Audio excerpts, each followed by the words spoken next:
people have found things that were never supposed to exist. Beneath the permafrost, where time stands still and all evidence should have been wiped away, something remains, waiting. Siberia isn't just a frozen wasteland. It's a place where history has been pushed beyond the borders of memory. A land so white it looks bleached clean, but sometimes what's been erased doesn't disappear. It just lies still, waiting for the next person brave enough to dig deeper.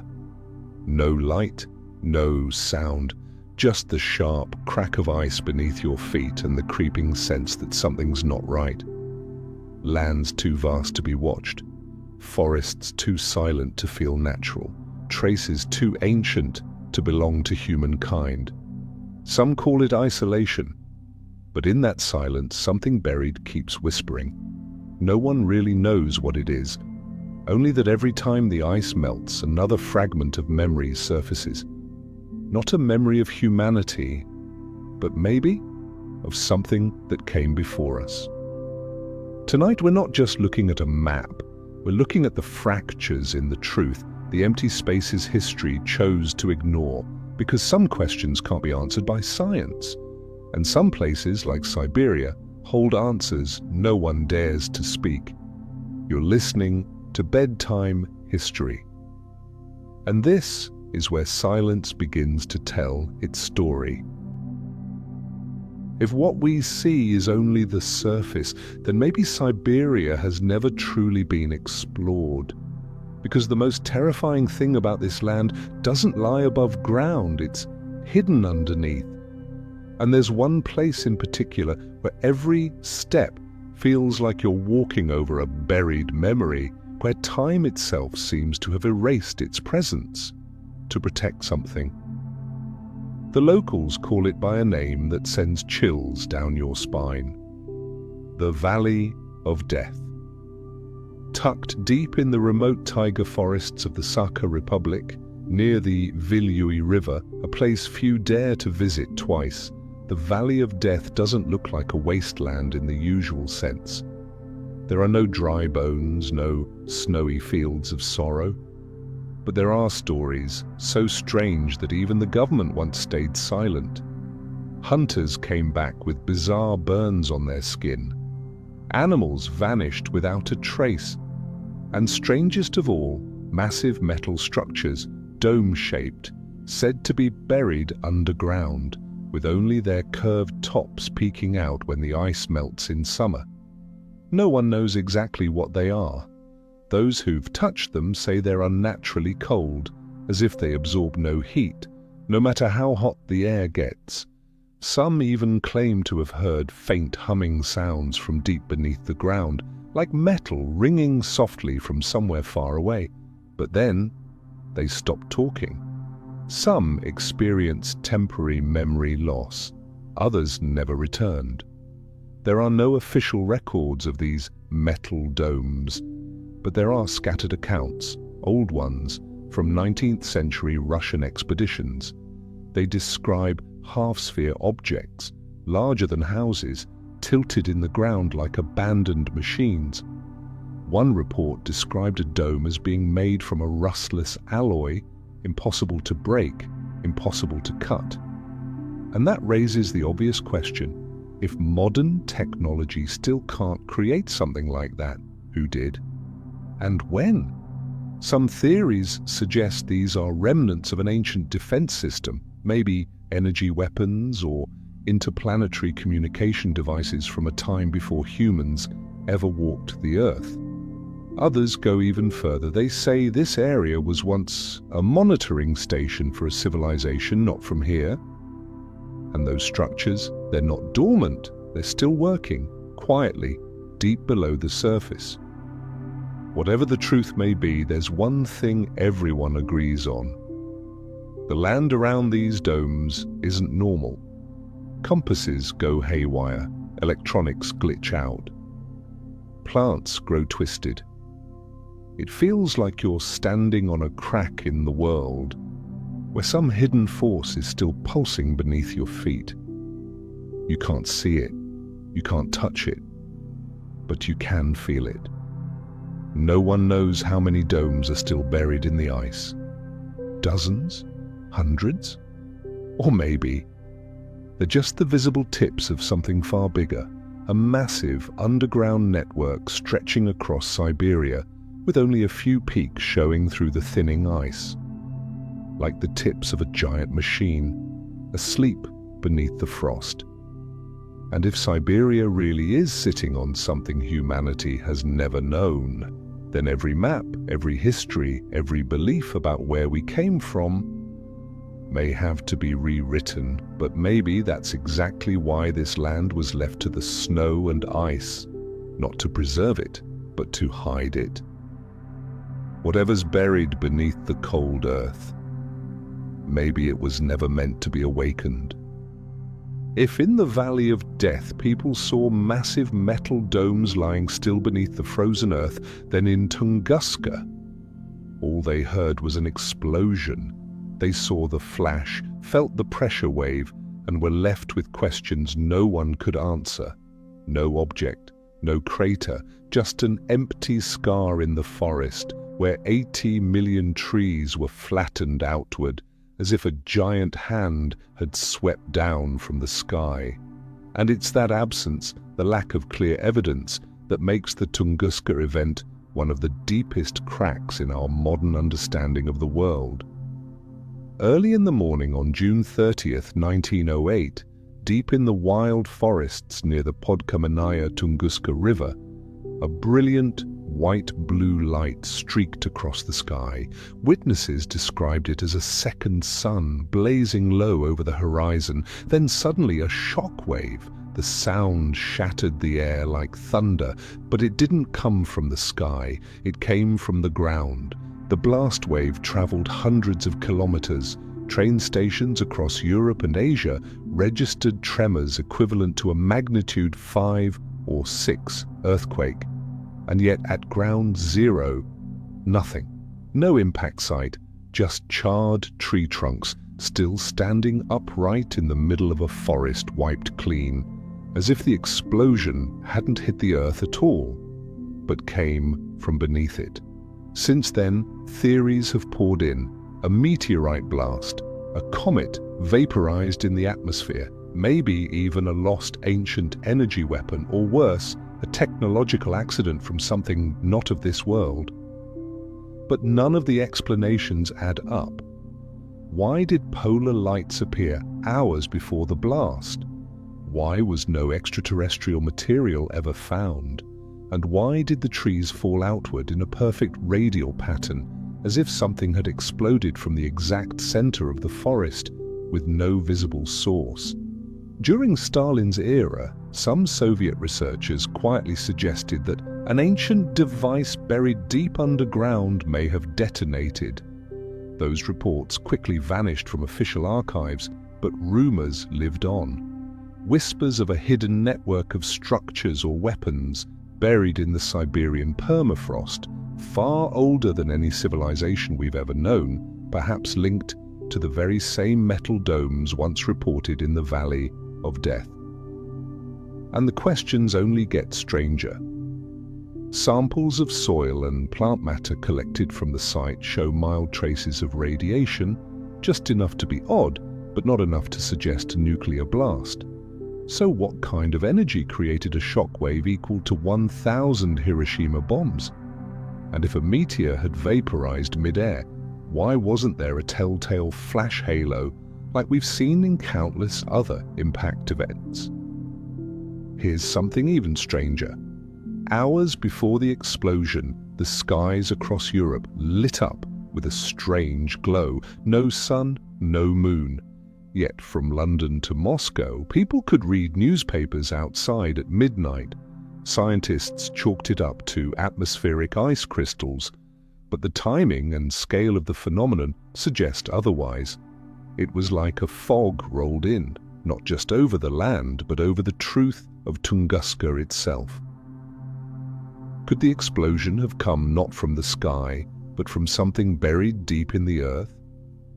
Some ancient system triggered by shifts in the planet's magnetic field? Or worse, was it a warning? Over a century has passed and the forest has grown back.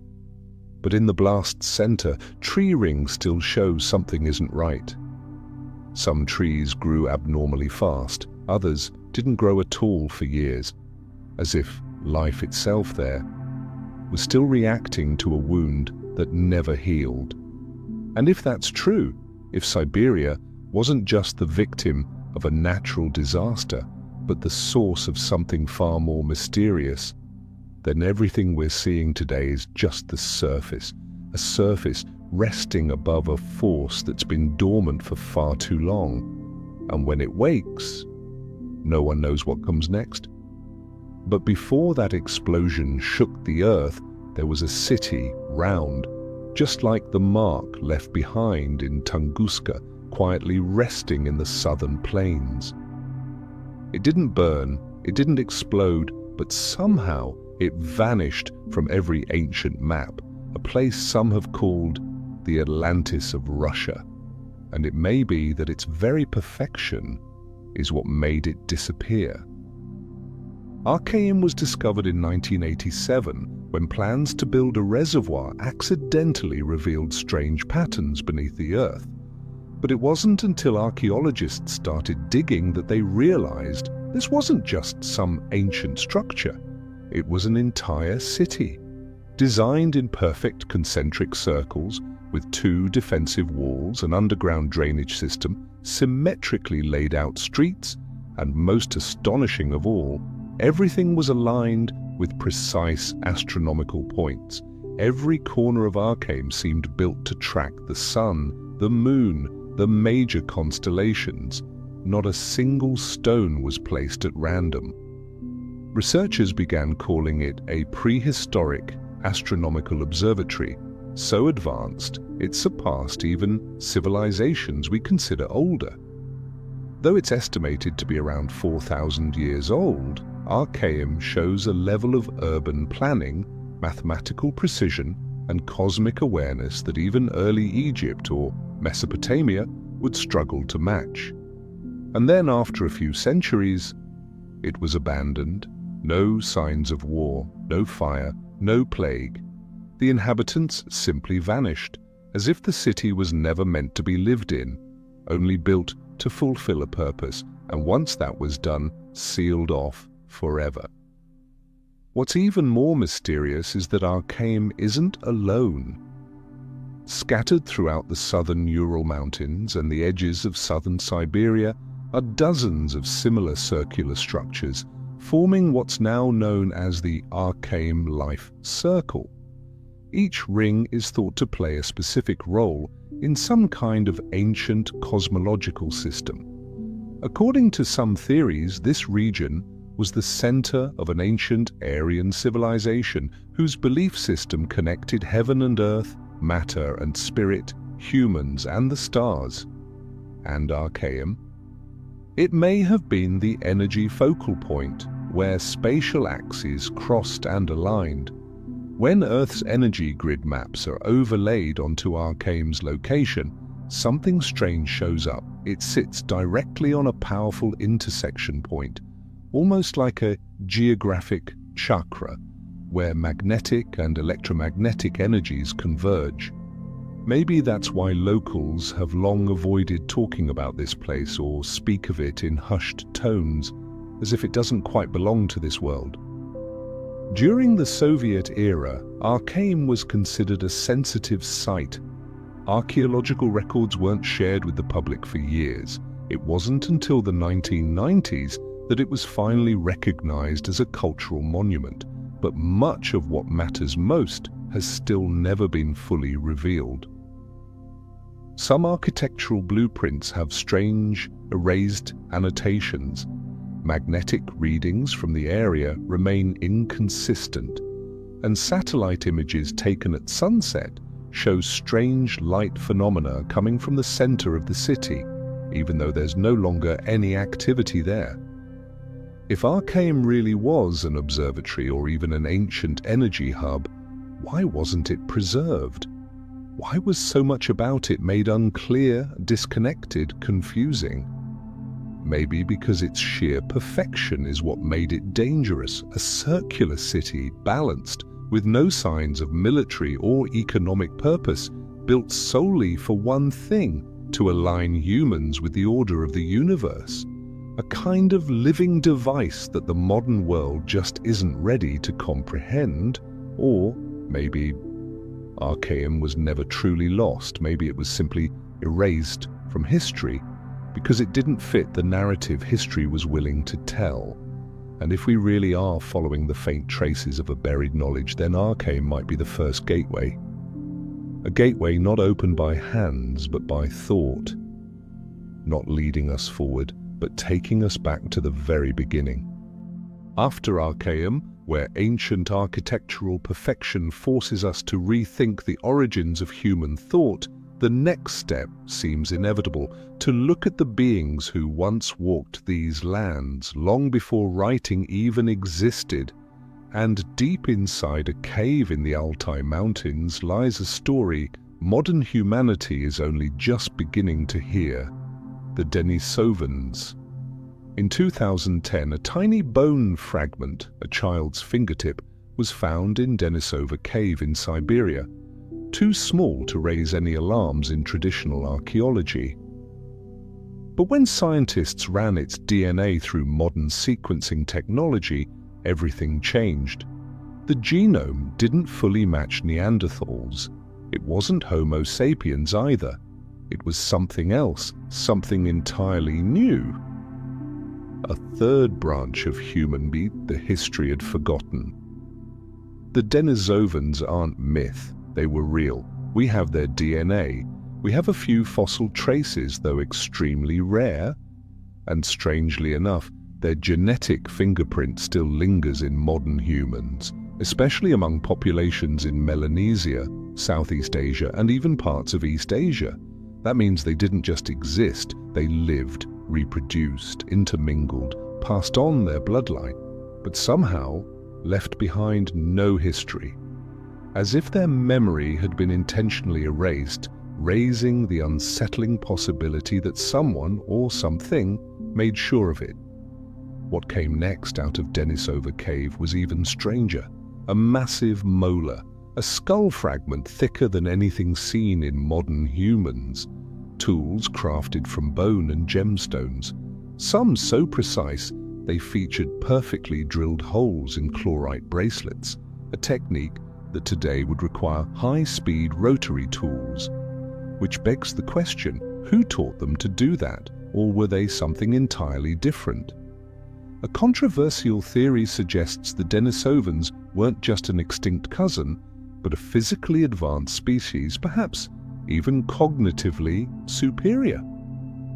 A form of intelligence that once walked beside us, but didn't choose the same path as Homo sapiens. Maybe they were observers, keepers of knowledge. Maybe they were the ones who built the rings of Archaeum, then quietly stepped back. There are no written records of them, no surviving legends that clearly describe them. And yet, they live on in our blood, in our genes, like lines of dialogue deleted from history's final script. Some researchers call it hidden genetic memory, an ancient program still running quietly in the background of humanity's operating system, invisible. But there. Why were they forgotten? Were they wiped out? Did they choose to disappear? Or, worse, did they know something humanity was never meant to understand? Maybe they weren't erased from history. Maybe history itself turned its back on them because their existence didn't fit the story we were writing. And maybe here in the Altai Mountains, where their trace still sleeps in stone, we're standing on the edge of two worlds. The one we've been told and the one that's never been spoken aloud. Because if memory can stay dormant in our DNA for tens of thousands of years, then maybe, just maybe, Siberia is still holding on to truths that haven't yet been awakened. If Denisova Cave is where anthropology touches the edges of forgotten history, then the Batagaika crater is where the Earth itself can no longer keep its secrets. A literal crack, not a metaphor, not a theory, ripping open in the frozen forest like the planet exhaling after holding its breath for far too long. Batagaika lies in the Sakha Republic of Siberia, also known as Yakutia. The locals don't call it by its scientific name. They call it the gateway to hell. That name doesn't come from superstition, it comes from lived experience. The ground trembles beneath their feet, a deep, steady rumble like a heartbeat beneath the stone. And always, there's that feeling that something is moving down there, something you can't see, can't name, but everyone feels it. A presence, alive, or maybe something else. It started small, just a shallow dip in the ground triggered after widespread deforestation during Soviet times. But then, like a chain reaction, the land began to sink. Every cold winter, every warming summer, the crater widened by tens of meters each year. Now it stretches over a kilometer long and plunges more than 100 meters deep, one of the largest natural sinkholes ever recorded. But it's not the size that baffles scientists, it's what's being revealed. The exposed layers of soil are like a time capsule, going back 200,000 years. Remains of prehistoric animals, fossilized plants, methane trapped since before humans ever walked the earth. It's as if Siberia has been holding on to the memory of the planet, waiting for the right moment to release it. But it's not just physical relics. Magnetic field sensors placed near the crater began picking up strange anomalies, gentle electrical pulses, frequency shifts with no clear source. Some research teams refused to return, citing vague reasons, internal reports only mentioning equipment interference and personnel disorientation. Local Evenk and Yakut legends speak of this land as a sealed place. Stories tell of an ancient rift where souls don't pass on but drift underground, waiting for release. These tales have long been dismissed as folklore.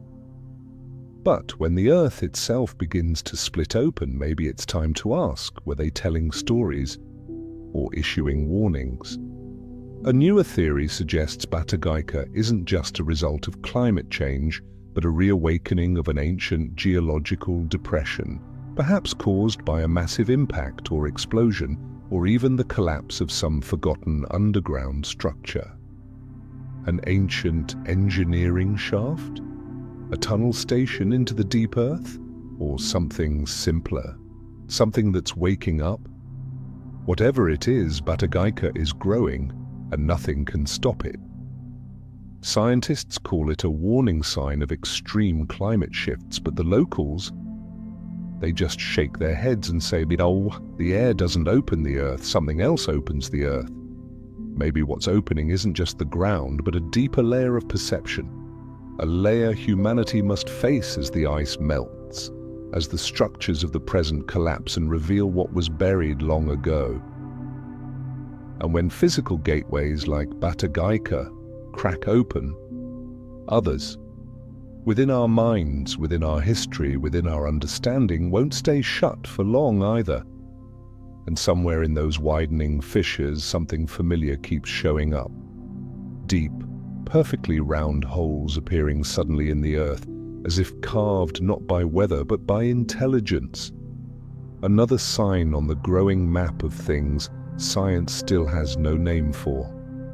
Another place, not far from Batagaika, where enormous craters appear without warning, and no one dares get too close. The first time it was recorded was in 2014. A massive sinkhole suddenly appeared in the permafrost of Yamal, a region the indigenous Nenets people call the edge of the world. The hole was nearly 100 feet wide and more than 200 feet deep, with walls so vertical it looked like something enormous had drilled straight into the earth. There were no signs of gradual collapse, no loud explosion, just a hole that was there. And within just a few years, more than 20 similar craters began to appear across the region. The initial explanation blamed it on methane gas building up underground, released when the ice melted due to climate change. A kind of slow, silent gas bomb, lethal but without noise. But something about that explanation doesn't quite hold. Why are the holes almost perfectly round instead of jagged and uneven like natural explosions? Why is there no evidence of fire, no burn marks, no char? And most puzzling of all, why did some magnetic field detectors near these sites pick up strange fluctuations just before the craters appeared? The local people tell a different story. They say this land once had gates that led deep underground, home to beings of light. In Nanette's legend, there's something called the breath of the earth, an invisible force rising from the deepest layers, carrying memory, spirit, and sometimes punishment. When the holes began appearing, the people weren't surprised. They simply said, "They've returned." Back in the 1980s, some Russian researchers secretly surveyed lowland areas like these, before any craters had even formed. What they found were massive underground erosion patterns resembling gas vents, far too large for any known geological explanation. One report, later pulled from circulation, noted spiral-shaped cylindrical structures uniform in hollow space, not likely to form naturally without directional pressure and a central architecture. In simpler terms, it was as if someone had built breathing tubes for a system buried deep below the surface. What's even more intriguing is that the major craters in Yamal seem to form a nearly straight line, pointing north, toward what some believe was once the center of a long-lost frozen continent. Theories began surfacing again: an ancient energy grid, or the remains of prehistoric underground structures. Maybe what we're seeing is the effect of something slowly waking up, now that the ice, once the final seal, is starting to crack. Thermal satellite imagery over Yamal shows that these holes often appear after bursts of unexplained energy, despite no seismic activity, as if what's causing them isn't a physical shift, but an energy pulse coming from below. A kind of bioelectric breath? An ancient automated system? Or simply a warning sent after millennia of silence? No one knows for sure. Our instruments are still primitive compared to whatever's happening down there. But one thing is clear: Siberia isn't just melting, it's opening, and the holes in Yamal, they're like the first eyes, opening to look back at the human world after a sleep far longer than history can measure. And if those holes are windows, then where's the door? Somewhere deeper, colder, darker than any of these craters, there may be a city. Not on land, not in legend, but beneath the water, where no light has ever reached, yet the stone still rises in the shape of pyramids. Deeper still, Lake Baikal, and whatever rests at its bottom may challenge our most basic ideas of architecture, memory, and the story of what once was. They call it the blue eye of Siberia. But Lake Baikal isn't just the deepest freshwater lake on Earth. It's a primordial rift in the Earth's crust, deeper than some oceans, a place where time doesn't seem to flow the way it does elsewhere. And sometimes, in rare, perfect moments, the ice and water reveal something different. Shapes that don't belong to nature. Pyramids, straight lines, sharp corners, as if something built once stood beneath its surface. The first reports of pyramids beneath Lake Baikal didn't come from archaeologists. They came from local divers, biologists, and fishermen. They spoke of large stone blocks stacked like steps, pyramid-shaped with flat tops or pointed peaks, resting deep beneath the lake in certain areas. Under specific lighting and weather conditions, some of the formations reflected light like glass, suggesting the stone had been unnaturally smoothed. But that's all we have: stories, no clear photos, no 3D scans, and no official survey has ever gone deep enough to confirm what might be down there. Why? No one really says, just that any planned dives below 300 meters have been called off, for technical and safety reasons. But the people living around the lake aren't surprised. They have their own legends that this place was once the center of the old sky, where the gods descended from the stars and built an energy station to align the earth with cosmic rhythms. A place not meant for living, but for tuning the flow of time itself. And when that alignment slipped, it was sealed, not by nature, but by decision, like cutting power to a control panel, like locking down a forgotten system. Another theory, less mythical but no less strange, suggests Baikal didn't form naturally. With a depth of more than 1,600 meters and nearly vertical walls, the lake doesn't match any other inland water system on Earth. Some geophysicists have found uplifted rock layers and curved fault lines at the bottom, almost as if the ground had been opened and then collapsed inward. And among those cracks, sonar scans have picked up formations that might be stacked stone structures. In 2009, a small research team claimed to have detected an unusual magnetic signal in the lake's southern basin, an area with zero artificial electromagnetic activity. The pulses weren't strong, but they were steady, repeating, as if broadcasting something. But no one knows how to receive it. Is it an ancient device still running, a warning system, or just the fading echo of something larger, i.e. that's slowly sinking out of reach? One of the questions that still puzzles researchers is this: why does the pyramid shape appear again and again in ancient cultures, from Egypt, South America and China, all the way to Siberia? Could it be that pyramids aren't just symbols of power, but something technological, a kind of energy collector, a connection point between layers of reality? If so, the pyramid beneath Lake Baikal might not be a ruin, but the last piece of a network that's long been severed, and water, ice, depth, and silence have hidden it from the world ever since. But sometimes you don't need to see the whole shape to know something is there. Some divers have described the feeling of being watched when approaching those formations. The current shifts without warning. Instruments flicker with strange static, and there's always a low, distant sound like a hum echoing from somewhere far deeper than the lake floor. Maybe it's just water pressure, or maybe something down there is still alive, or never stopped working. And if someone or something once built these structures, maybe they lived, maybe they still dwell, within the lake itself, not just beneath the surface, but far deeper, in the warm water pockets below the ice shelf. In that place, according to certain local legends, lives a creature never described in any official record of biology.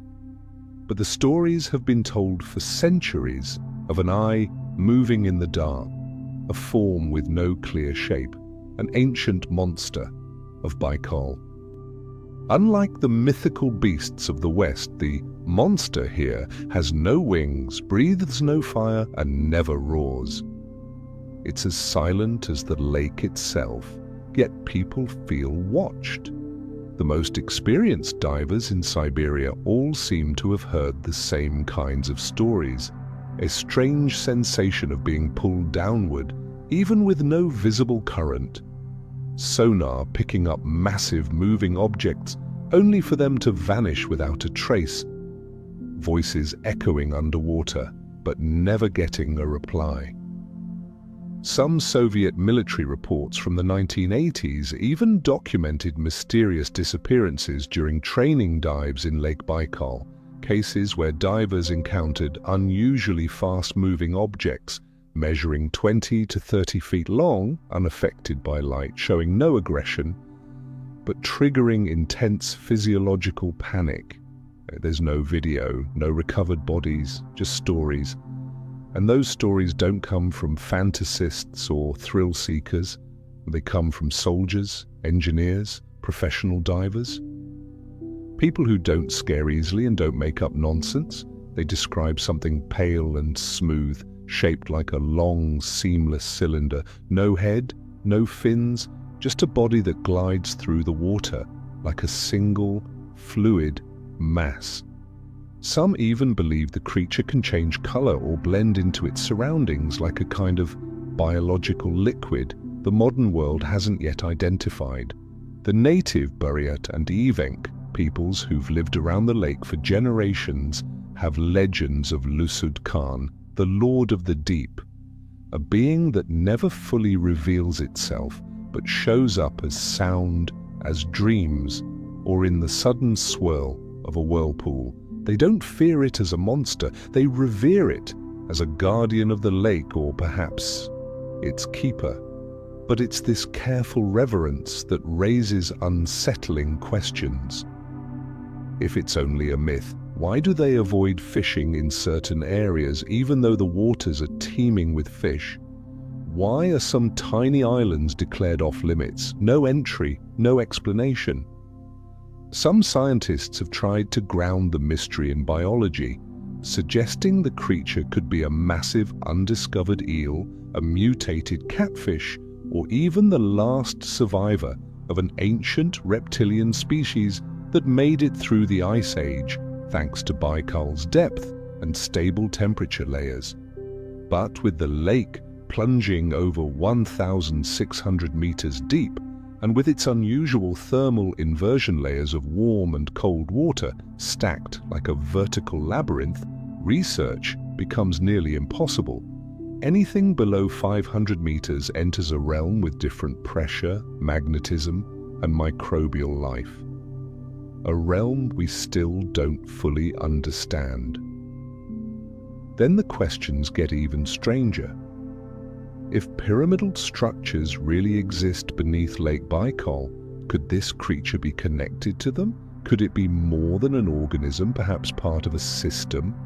Something designed or evolved to maintain balance in the lake? A form of technobiology, where living being and mechanism are one and the same? That theory becomes harder to dismiss when you realize electromagnetic anomalies often occur in the same deep water zones where reports of large, unidentified movement have come from. If the Baikal creature is real, it might not be a threat, but it might be proof that beneath the thin ice sheet of modern science, there are still dark places untouched by understanding. And it asks a much bigger question. If there are beings that exist outside human classification, what else could be out there, living among us, without a name in any language we know? Leaving the deep waters of Baikal behind, if we head south into the Shoria Mountains of the Altai-Sayan range, what waits for us there isn't a creature, but stone. And not just any stone. Not weathered boulders or fallen cliffs, but massive, angular blocks stacked atop one another, like some deliberate challenge to the laws of physics. Structures so immense they couldn't have been built by human hands, and no one can explain them. In this remote corner of the Shoria Mountains, virtually unreachable by road, local surveyors once reported a megalithic formation of stone blocks stacked up to 130 feet high. Each block weighs anywhere from hundreds to thousands of tons. Some are twice the weight of the stones at the Great Pyramid of Giza, and many times heavier than those at Stonehenge. But what defies explanation isn't just their size, it's their shape. Flat surfaces, right angles, razor-straight edges, and they're fitted together without mortar, with no signs of natural erosion or landslide displacement. Mainstream archaeologists have dismissed the site as a natural joint fracture system caused by ancient magma activity and glacial forces, which they claim split the rock into geometric shapes. But a single slab might fracture that way, maybe even two. But hundreds of them stacked in square towers dozens of meters tall? That's not coincidence. That's intent. An intent no one wants to claim. There are no historical records, no cultural remnants, no pottery, no tools, just the stone. But that very absence has made the place feel untouchable. Some independent explorers describe the experience of standing among the stones as stepping into a place where time is frozen, sounds warp, GPS signals distort, and in the deeper crevices, compasses spin aimlessly. Locals stay away. They call it the Nameless Stone Zone, a name spoken with quiet reverence. Some Evenk legends say the site was once the stone hand of giants, beings punished for trying to lift the earth itself in defiance of the sky. Of course, that's metaphor, but if the theory of the Denisovans, those towering, advanced human ancestors, is real, then maybe this was their work, or perhaps it's the ruined foundation of something even greater, long buried beneath snow and time. Satellite images reveal something even more curious. The blocks at Shoria don't seem randomly scattered. They align along what appear to be linear patterns, suggesting collapsed walls, corridors, or possibly a larger structure. Was this once a fortress, a ritual center, or maybe even a gateway leading downward, connecting the metal domes of Yakutia, the tunnels beneath the Altai, and those strange, round craters in Yamal? There's a pattern forming, structures too massive, too precise, and too clean of human trace, as if all surface evidence had been pulled back, leaving only a cold, undeniable skeleton behind. And if the stones of Shoria are the remnants of some lost architectural wonder, then what destroyed it? Was it an ancient war, a cataclysm never recorded? Or worse, was it deliberately dismantled to seal something beneath? No one knows. But deep within those silent cracks, something still lingers. There are faint echoes, untraceable, pressure, magnetic pulses, and a chill that can't be explained by temperature alone. What's even stranger is this. When compasses stop working, some military equipment still picks up a signal, weak, unclear, but steady. And if something below is bending the magnetic field, then maybe we're closer than ever to the source of the disturbance, a place where the Earth itself can no longer keep order. That place lies in Yakutia, a land without signal, without monitoring stations, where compasses spin like shattered clocks. But maybe, if you listen closely enough, you'll hear what the metal has been whispering all along. Yakutia is a vast, unforgiving land where winter temperatures drop below -60 degrees Celsius and summer melts the permafrost just enough to expose soil that has never been touched by time.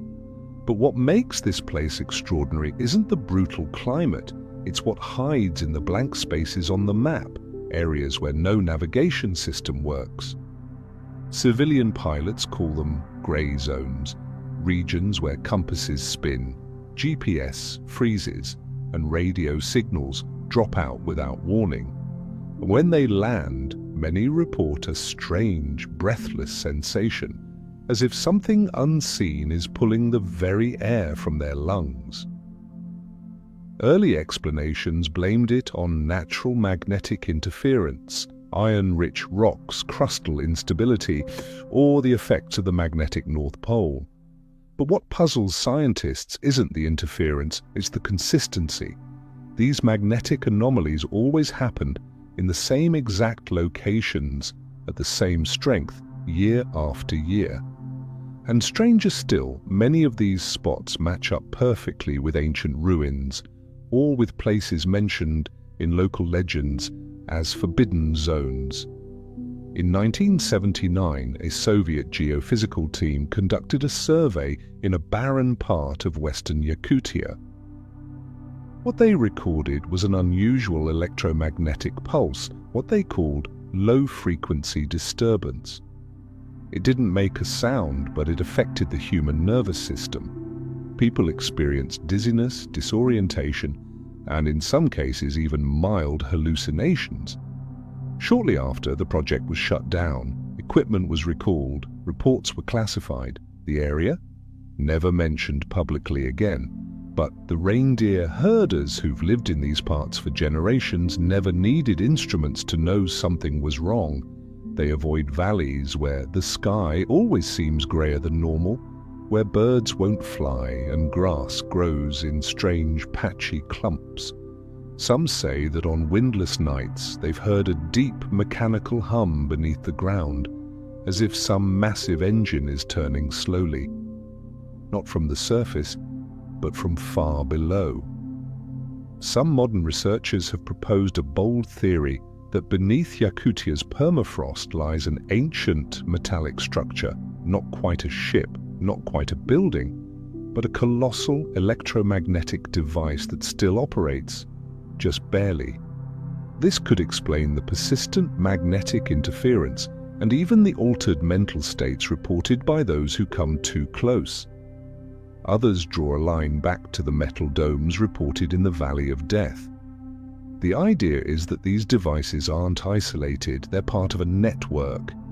An ancient neural system, perhaps, where nodes of energy or information pulse silently across the land, connected through magnetic signals. Each point a note in a forgotten symphony no one alive remembers how to hear. Whatever it is, one truth remains. The places with the strongest compass interference also tend to exhibit biological oddities. Trees grow twisted, leaning in no consistent direction. Plants are stunted, animals behave strangely. And people? They get lost, not just geographically, but emotionally. They describe a profound sense of dislocation, as if they've stepped out of place, not just in space, but in time. Is this a natural phenomenon, or the legacy of a civilization that mastered magnetism long before humans even knew what a compass was? No one has an official answer. Just the feeling that out there somewhere, the needle doesn't point north, it points toward a void, a blank spot that's never been charted. And if something really is still functioning beneath Yakutia, then maybe it's not just broadcasting noise, maybe it's sending a signal, but a signal meant for whom? And sent from where? When signals are distorted, when magnetic fields bend, you can still call it an unexplained natural phenomenon. But when stone, the Earth's oldest, most honest record, reveals objects that couldn't possibly exist in that layer of time, silence becomes the only response. Because if we accept that artificial metal lies buried in rock formed hundreds of millions of years ago, then we're also forced to accept something far more unsettling, that history wasn't just miswritten, it was reset. And that reset point may lie deep beneath the frozen ground of Siberia. This isn't myth. This isn't rumor. Fossilized artifacts have actually been found. A 3-centimeter rusted metal screw embedded in a 300-million-year-old stone slab discovered in Kamchatka. A mechanical gear frozen inside a block of coal dating back to the Permian period.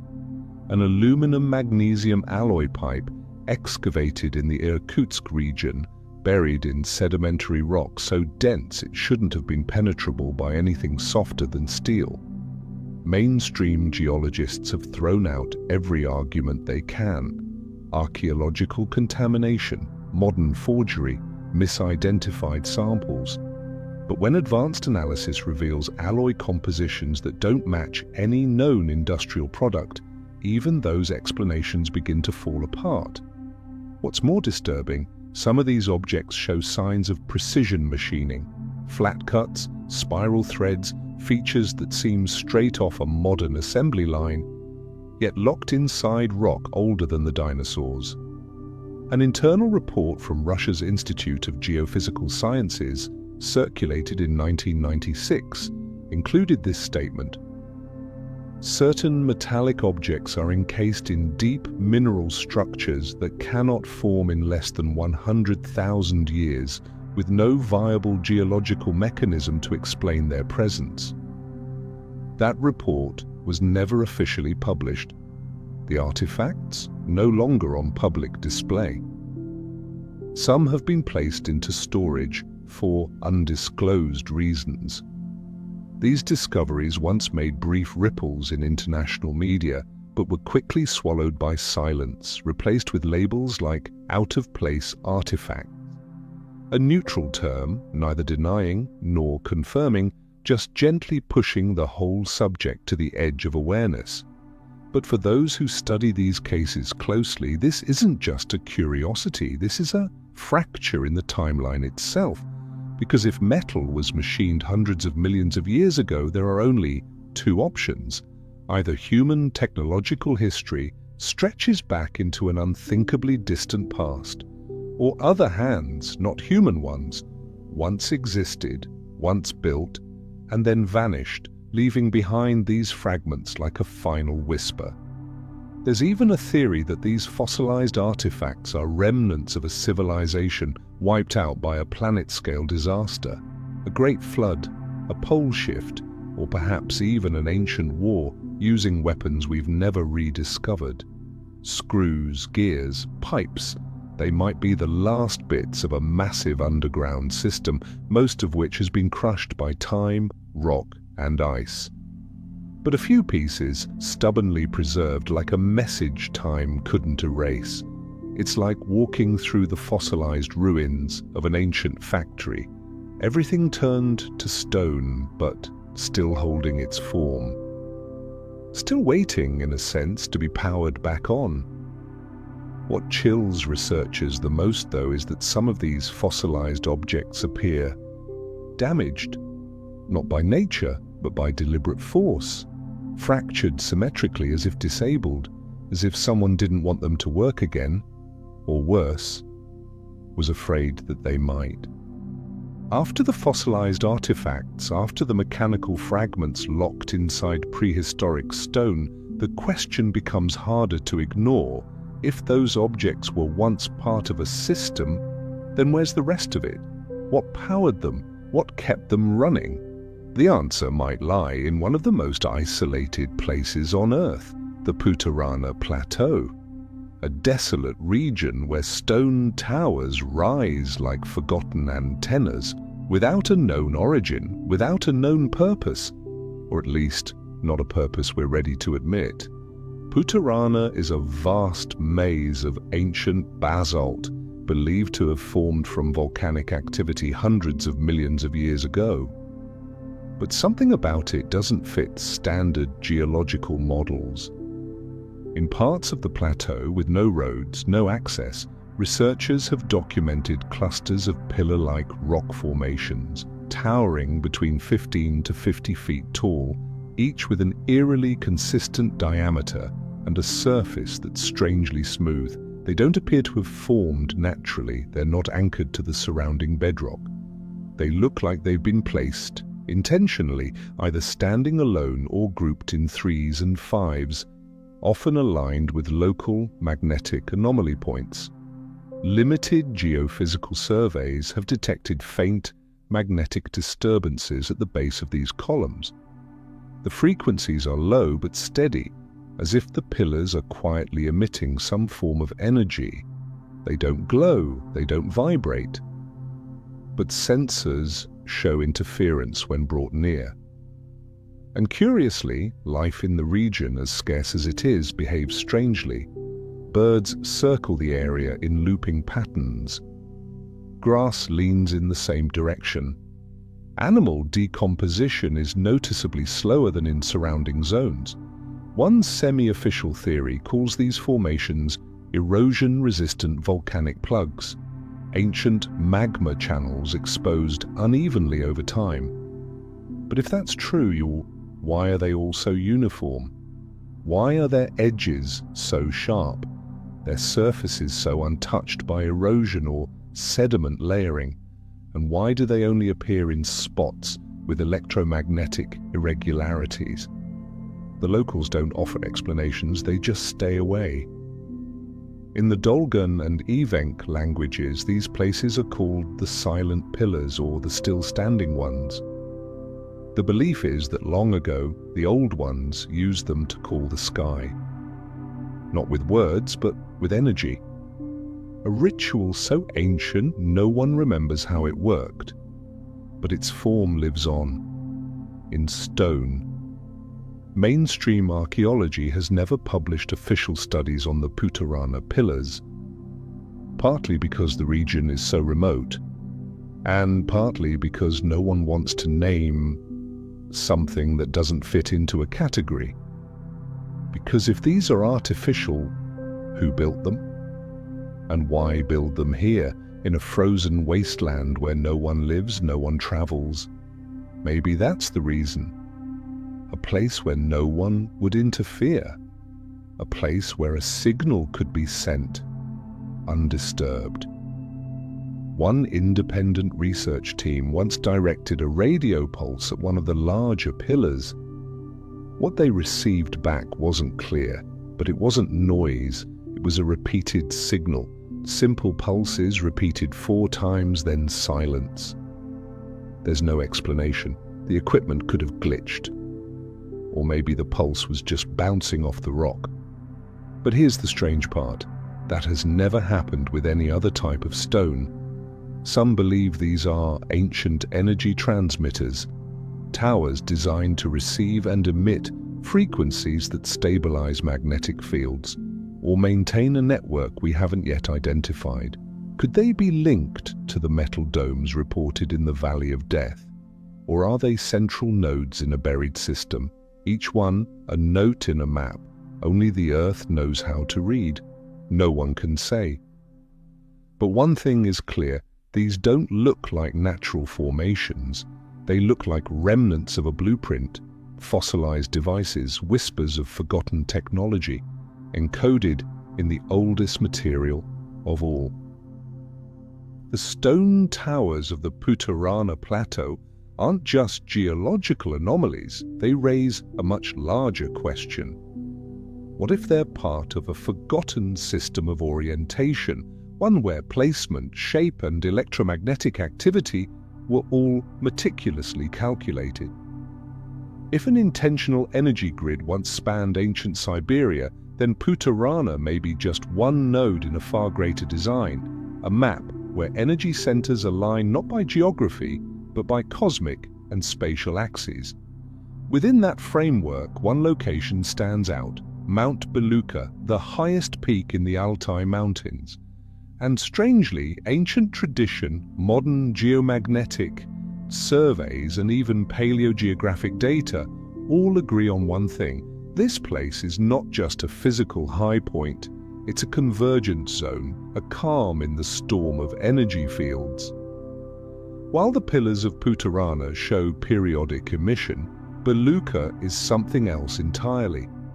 It's a static center, a place of absolute energetic stillness where surrounding space seems to hold its breath. The idea of an energy triangle isn't just folklore. Research teams from the Soviet era and independent expeditions since then have recorded anomalies around Belukha: magnetic field disruptions, spontaneous electrical currents, and mild neurological effects in those who spend extended time in the area. The space around the mountain seems to compress, not physically, but emotionally. Some explorers describe losing all sense of time, hours at the base feeling like mere minutes. Others report hearing faint singing from the cliffs, not wind, but something softer, almost like a voice. What makes Belukha even more remarkable is how ancient myth and geography overlap. According to many esoteric texts, Belukha is said to be one of the gateways to Shambhala, the legendary realm described in Tibetan and Mongolian Buddhist traditions as the keeper of ultimate knowledge and primordial energy.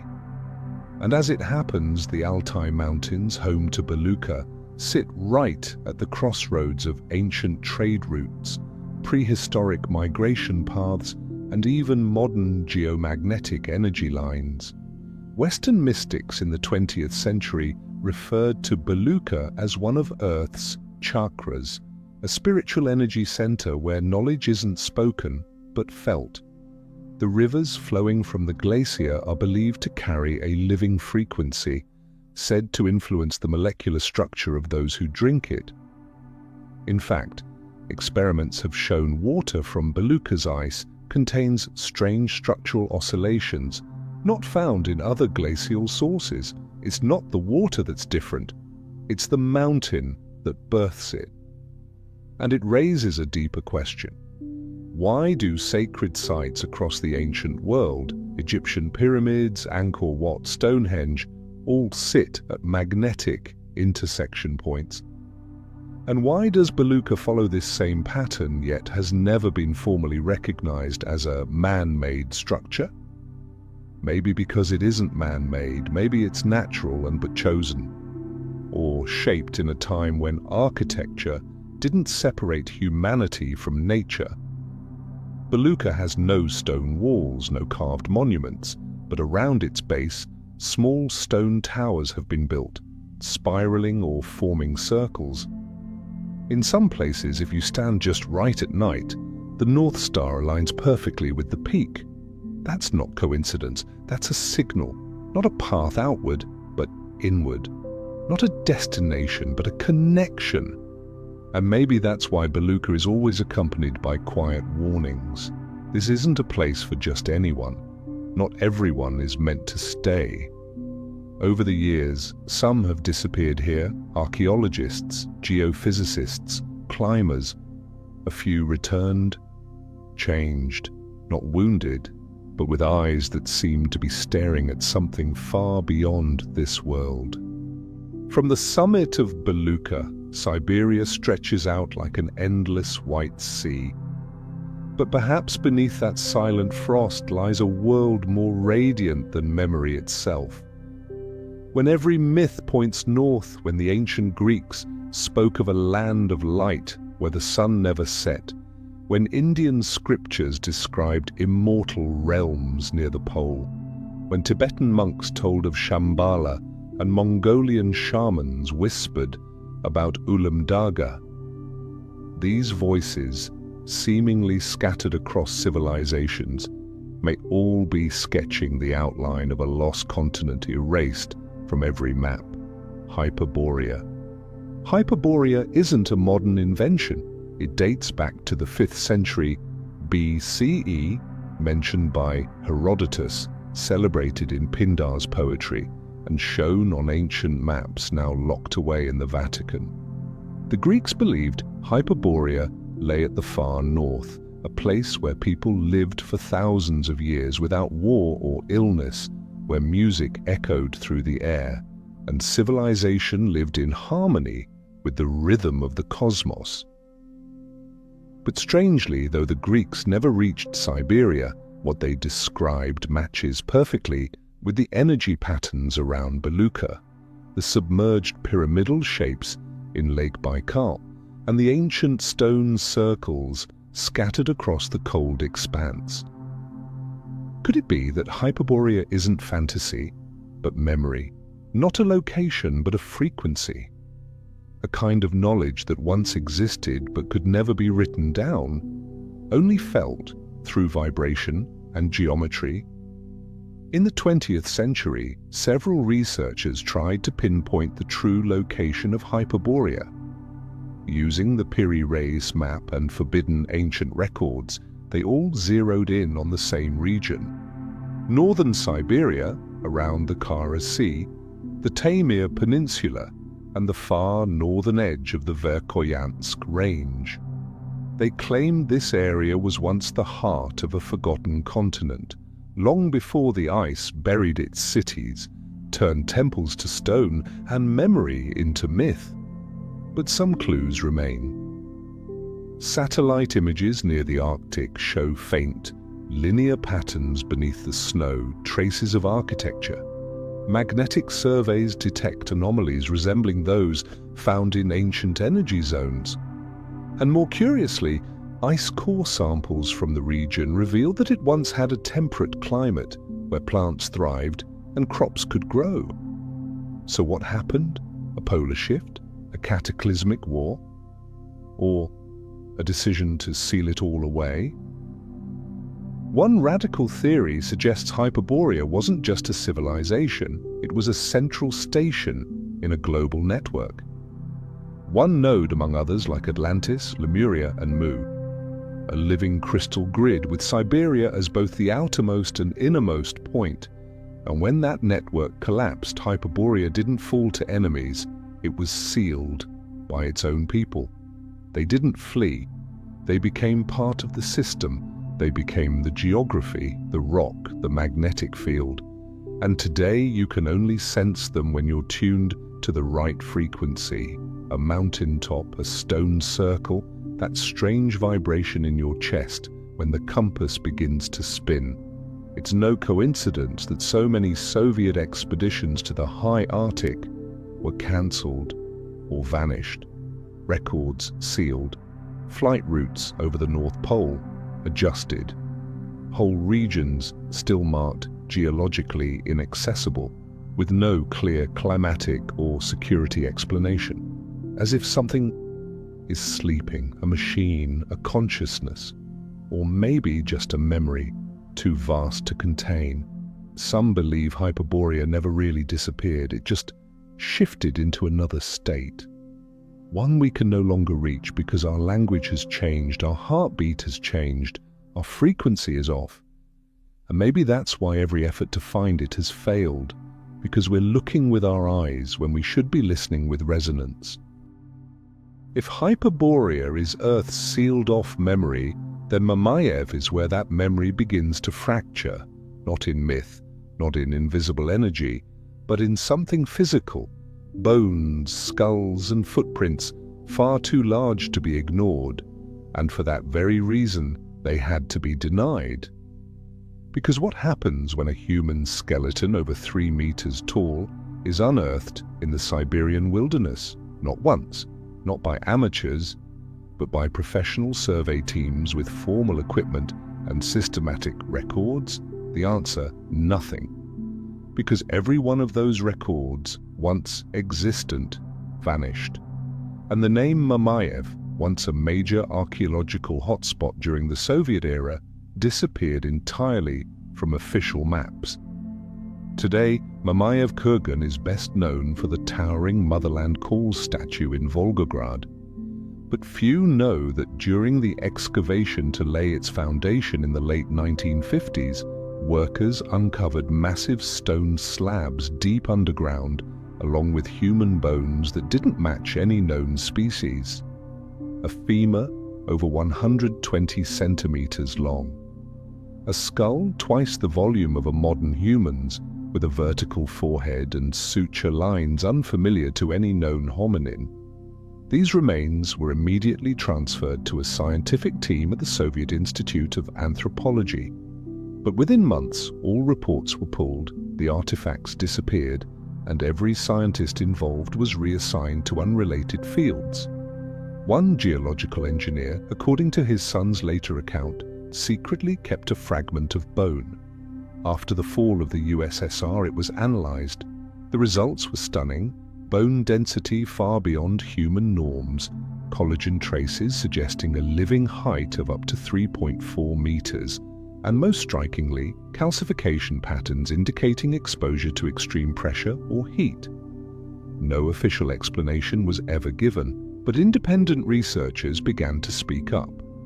One theory proposed that Siberia was once home to a race of giants, either a lost human offshoot or a genetically engineered species from before the Ice Age. Some connected them to the Nephilim of ancient religious texts. Others believed they were remnants of a forgotten experiment, long buried beneath layers of shifting earth and ideology. Indigenous Yakut and Kakas communities share eerily similar legends. They speak of the sky bearers, giant beings who appeared like mist, lived in remote mountains or underground, and never harmed humans but would not allow trespassers. Entire regions are considered sacred, not for vague spiritual reasons, but because, as they say, there are sleeping giants there. In light of what may have been buried at Mamayev, that no longer sounds metaphorical. Declassified Soviet-era notes often repeat the same phrases. Unfit for publication, contradicts evolutionary theory, disruptive to ideological order, which means the issue was never whether the bones were real. The issue was, if they were real, everything we believe about human history would need rewriting. But perhaps the most unsettling idea is this. What if those beings never went extinct? Like the Denisovans, maybe they didn't vanish. Maybe they went underground, survived in deep valleys, or simply left behind other things in their place, magnetic fields, stone structures, energy systems we mistake today as natural formations. And in some areas around Mamayev, strange electromagnetic signals are still recorded, despite no infrastructure. Military communications have experienced interference when passing over the region. Low-flying aircraft have reported sudden pressure anomalies over flat terrain, and satellite images have captured massive trench-like imprints running through nearby valleys as if something once moved there. Something massive, something heavy, and yet left behind no trace except magnetic imbalance. Could the giants be real? Not myth, but the true rulers of a forgotten chapter in history we were never meant to read? Could those bones, those footprints, and those shifting frequencies all be pieces of something much larger? A civilization that didn't speak, didn't write, and left behind no monuments, just presence? And if that's true, then maybe the giants never truly disappeared. They simply stepped back into shadow so a new order could take the stage. But their shadow still lingers deep across the ice of Siberia, waiting for someone brave enough to finally face it. When the giants quietly stepped back from history, they left behind no message. But the spaces they vacated in the forests, in the mountains, beneath the stone, were soon filled by something else. Belief. Not organized religion, not doctrine, but the breath of the soul woven into everyday life.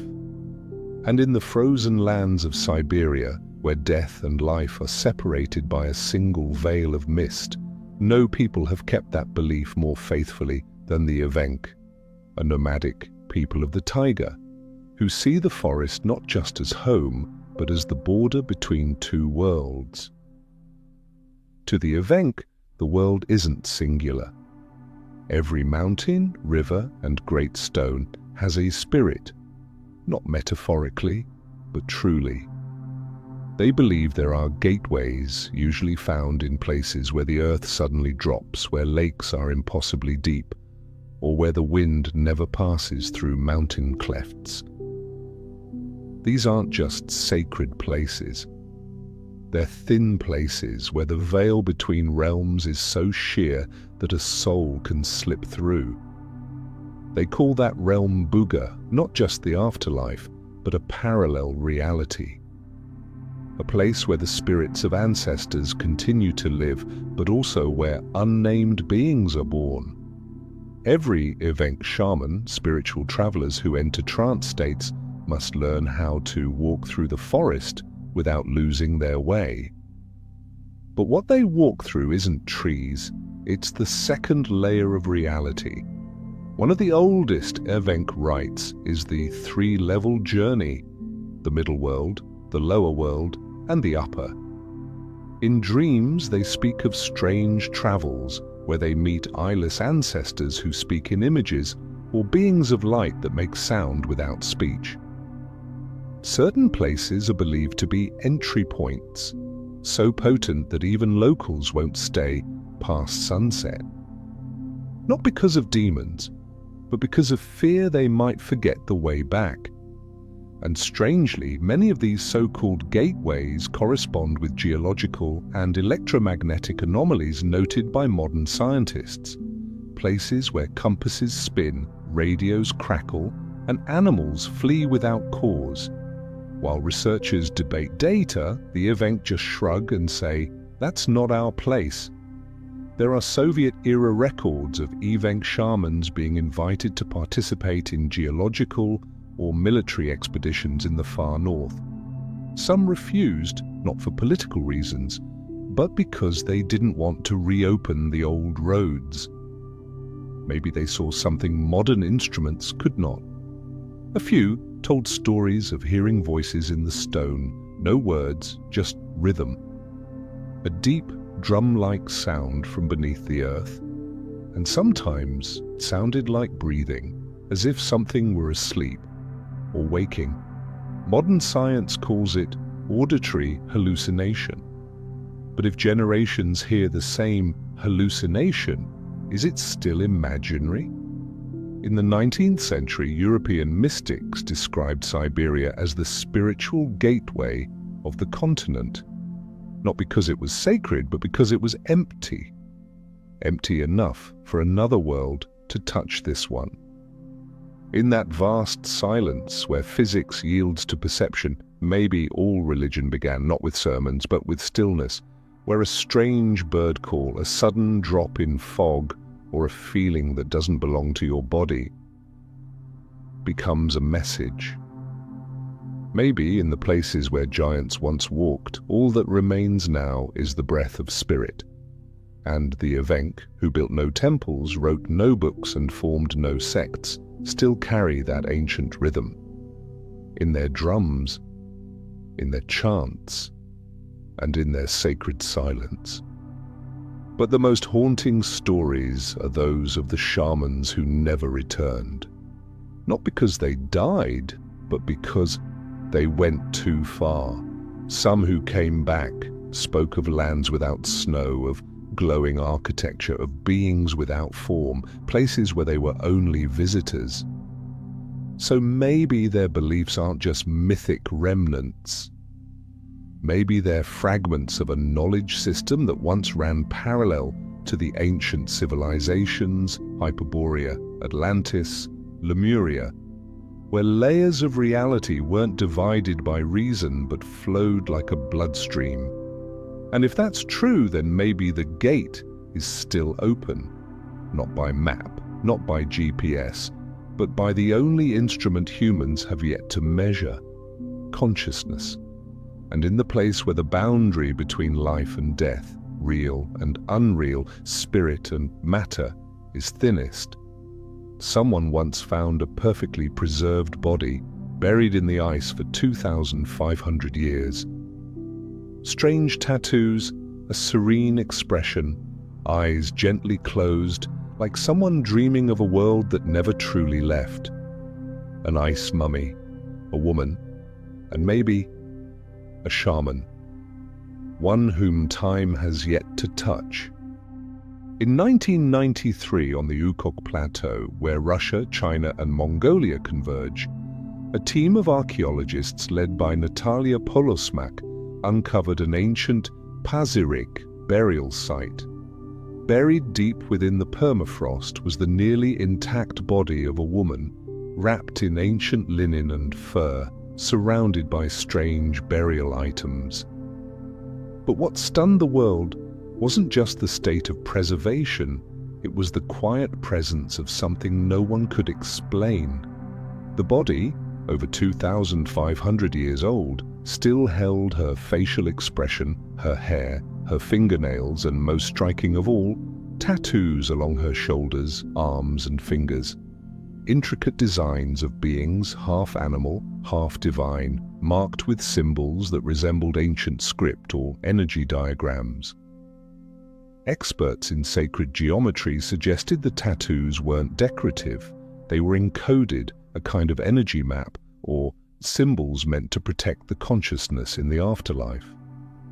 She's been called many names: the Ice Princess, the Ukok Priestess, the Silent Woman. But what no one can forget is the look of her face, eyes gently closed, yet somehow not at peace.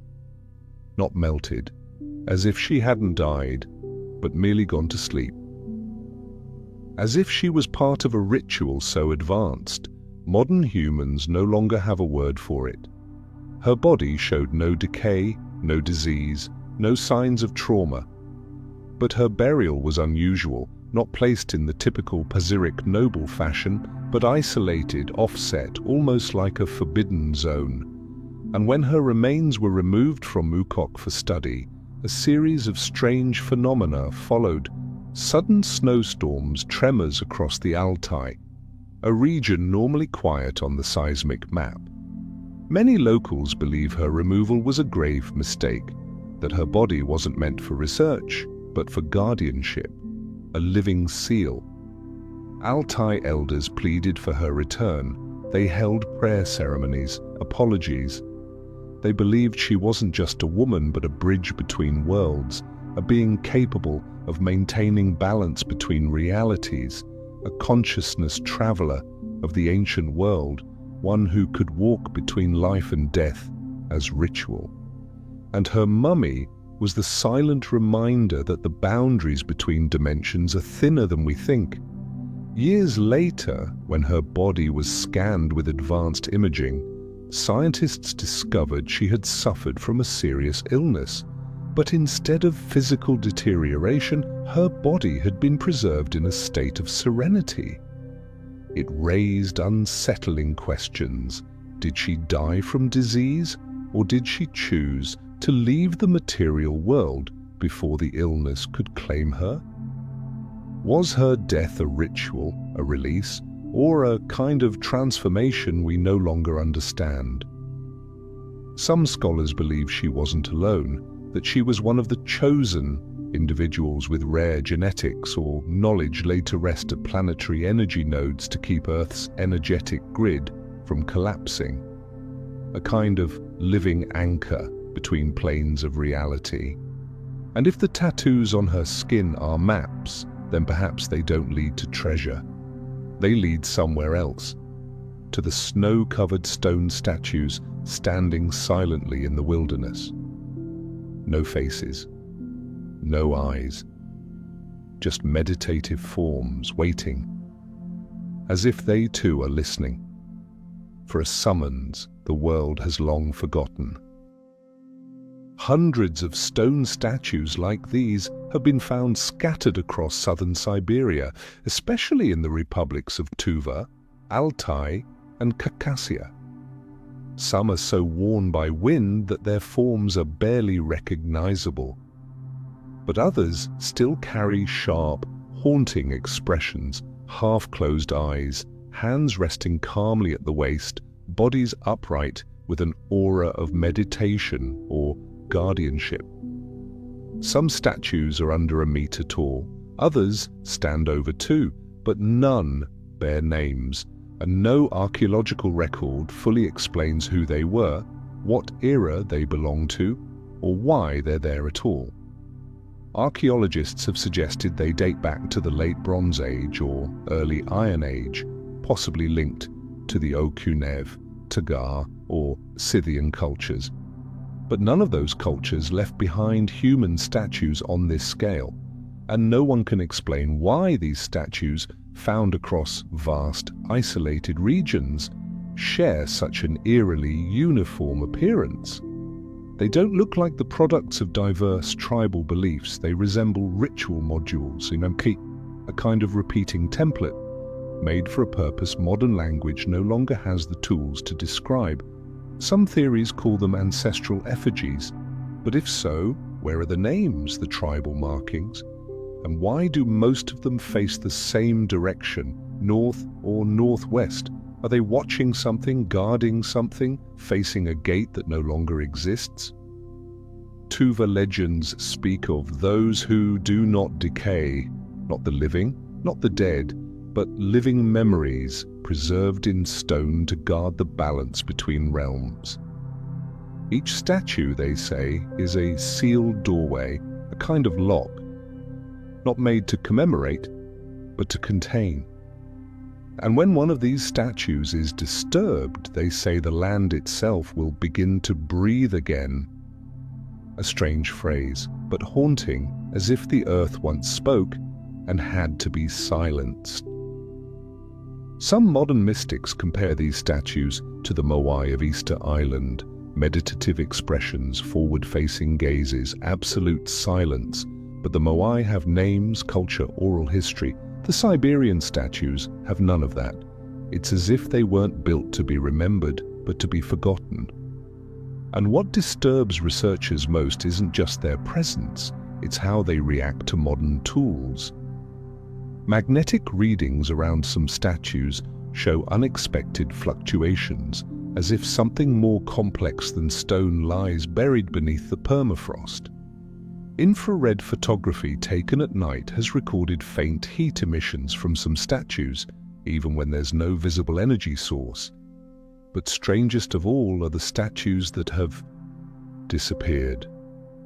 Documented decades ago on archaeological maps, now gone, no evidence of removal, no sign of destruction, just gone.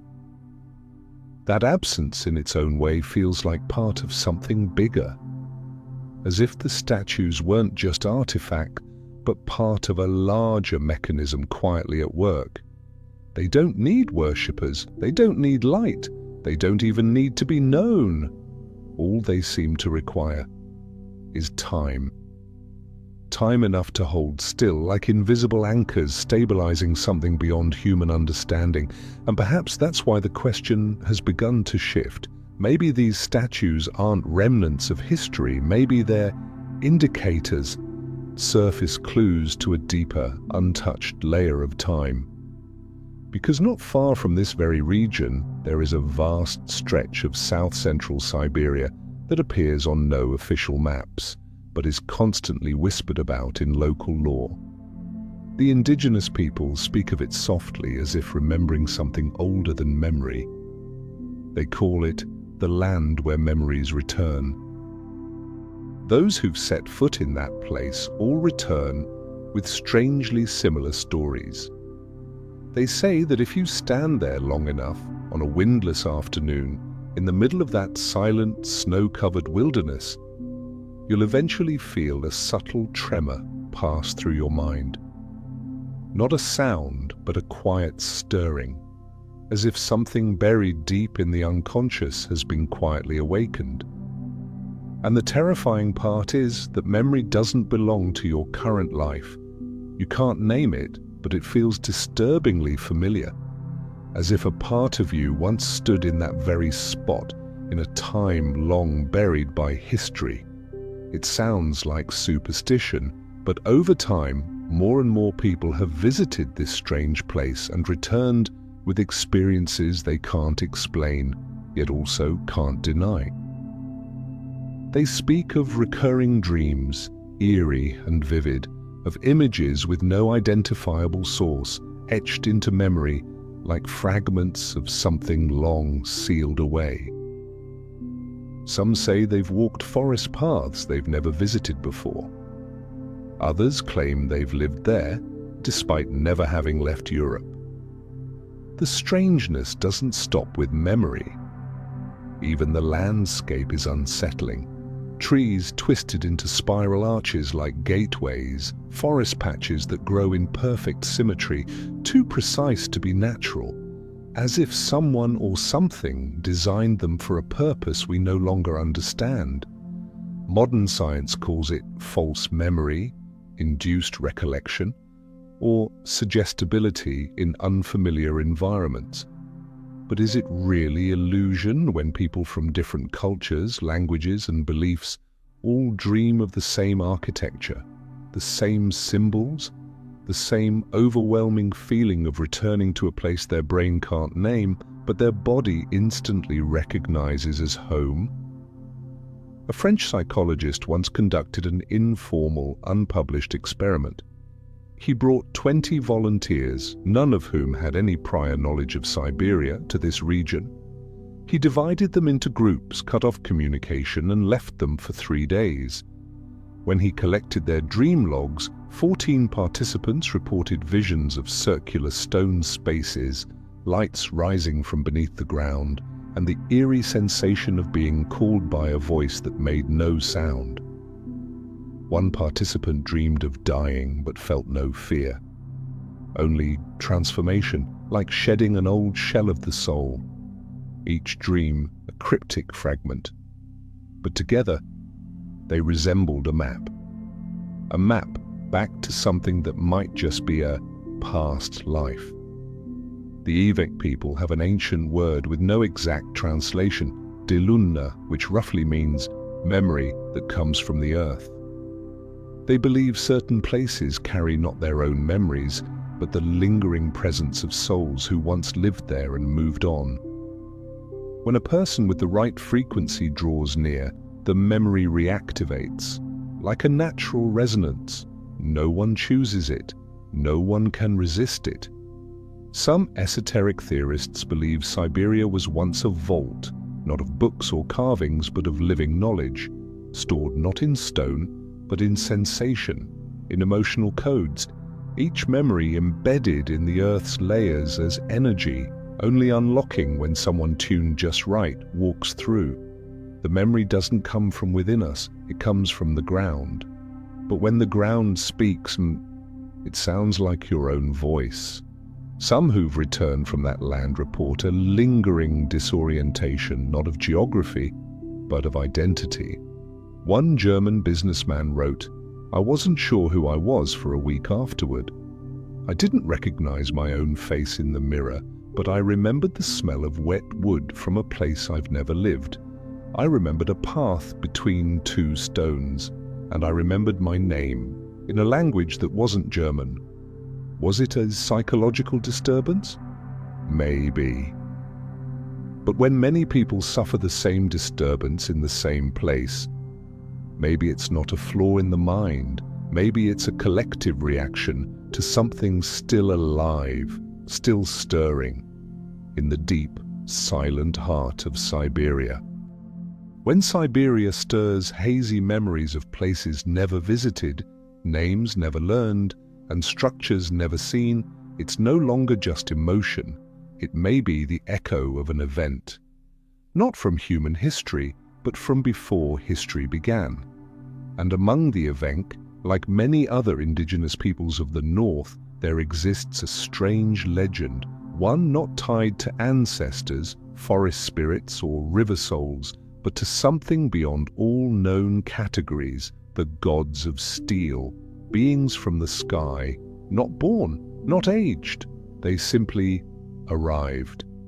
In ancient Evenk stories they are called by many names, the ones who wear light, the undying, the ones with skin harder than stone. No one knows where they came from, but everyone agrees they were not of this earth. The Evenks say they appeared in beams of light without sound, walking through air without leaving footprints, disappearing before sunrise. No one ever saw them build anything. Yet when they vanished, the stones stood in rows, forests split into corridors, and the ground began to hum, like the slow, steady breath of something enormous.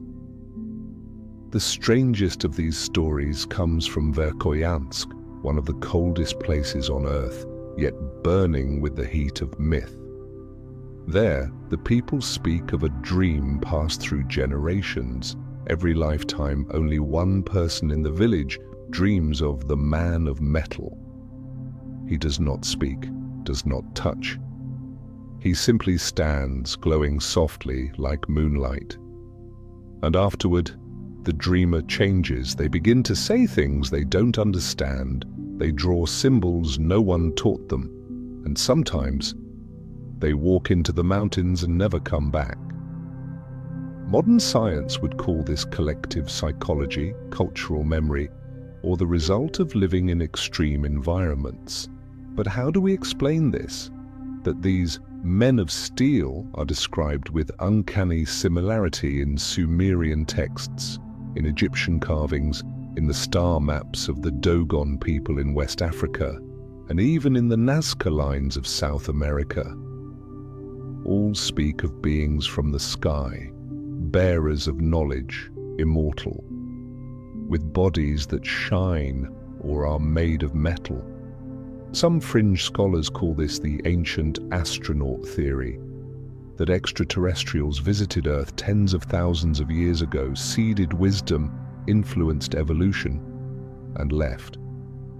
But in Siberia, it's not just a theory, it's a lived memory passed through generations, through ritual, through places forbidden because the steel beneath is still warm.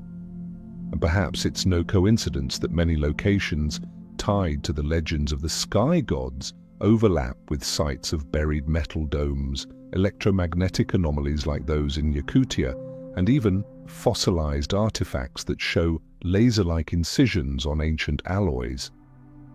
The intersections between mythology and archaeology are becoming too many, too specific to be called coincidence anymore.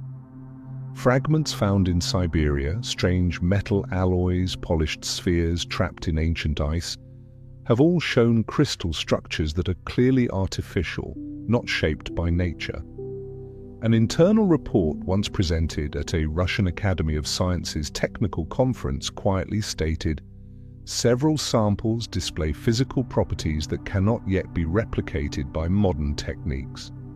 So if the gods of steel were real, why did they come? And what did they leave behind? Some mystics believe they never fully left, that not all of them came from outer space, but from layered dimensions, realities woven into ours, only perceptible when human vibration matches theirs. That certain stone structures, the submerged pyramids of Lake Baikal, or the gates described in Evenk shamanic rituals, are the leftover links between two realms. Maybe that's why some people, in dreams or deep meditation, still see them. Standing there, saying nothing, doing nothing, just watching, not with the gaze of a ruler, but with the patience of one who waits for humanity to become mature enough to look back, not through telescopes, but through the mind. And if one day all these scattered fragments, buried in stone, trapped in memory, whispered in legend, begin to click into place like pieces of a long-lost puzzle, we may finally realize we were never alone and we were never truly on our own. Not all civilizations chose to leave behind temples, monuments, or towering stone relics to mark their existence. Some, if they ever existed, may have chosen a different path to hide beneath the ground. And among the ancient lands once believed to be centers of hidden knowledge, the Altai Mountains remain one of the most mysterious, too vast to be ignored, yet too empty to be understood, until scattered testimonies, magnetic readings, and a handful of classified maps all pointed to one thing. Beneath these colossal mountain ranges lies something that doesn't belong to natural geology. Tunnels. No one knows where they begin, and no one has ever reached the end, but across eras from Tsarist Russia to the Soviet Union to post-Soviet expeditions, explorers and surveyors alike have reported geological anomalies that defy explanation. Hollow corridors stretching hundreds of meters, smooth symmetrical walls, uniform widths, perfect curves. These aren't random formations. They hint at artificial design created by a technology far beyond anything we have today. Some tunnels are said to connect hidden valleys across the Altai range, boring through solid granite without leaving the slightest trace of drilling debris. No chisel marks, no tool residue, just passageways that feel cast from the earth itself, dry, silent, unsettlingly still. In some areas, rock shows signs of heat-induced transformation, melted at extreme temperatures, then flash-cooled, forming localized glass-like surfaces. A process that would require an energy source science has yet to officially recognize. But it doesn't stop there. The magnetic field inside these tunnels behaves strangely. Compasses spin. Electromagnetic sensors detect rhythmic pulses. Infrared cameras malfunction deep inside. Backup batteries drain for no reason. Scientists refer to this as a self-resonating closed environment. But no one can answer who built it or when. The Altai locals aren't surprised. They've always told stories of stone serpents running through the mountains, places where the ancient ones once lived, once learned, and then vanished. In old shamanic rites, there's a phrase, "the dark roads beneath the light," long believed to be metaphor, now understood by some as literal, a path through a space that isn't of the surface, but doesn't quite leave it either. Some esoteric researchers believe this is part of a global network, like the underground cities of Cappadocia, the tunnels beneath Ecuador, or those hidden under Tibet. But the Altai system is different. It's sealed. Most of its known entrances are blocked, not by human effort, but by synchronized natural events, sudden landslides, permafrost collapses, or mysterious, immovable stones that modern machinery can't budge. One declassified Soviet military report recorded a survey near Koshagach, where ground-penetrating radar detected a hollow tube over 800 meters long, cutting through solid bedrock. When instruments were placed at the tunnel's entrance, they recorded echoes. That didn't weaken with depth. They got louder, as if something was replying, not words, but rhythm. Some audio specialists found the echo frequencies matched low alpha brain waves, the same patterns associated with deep human meditation. Was it biological coincidence? Or were these tunnels designed not just for physical travel, but for communicating with consciousness itself? If so, then these aren't tunnels, they're conduits, gateways across space, time, or even thought. A few theorists suggest the system once transmitted wave-based energy, linking ancient centers of knowledge from Belukha to Baikal, from the vanished Hyperborea to the Himalayas.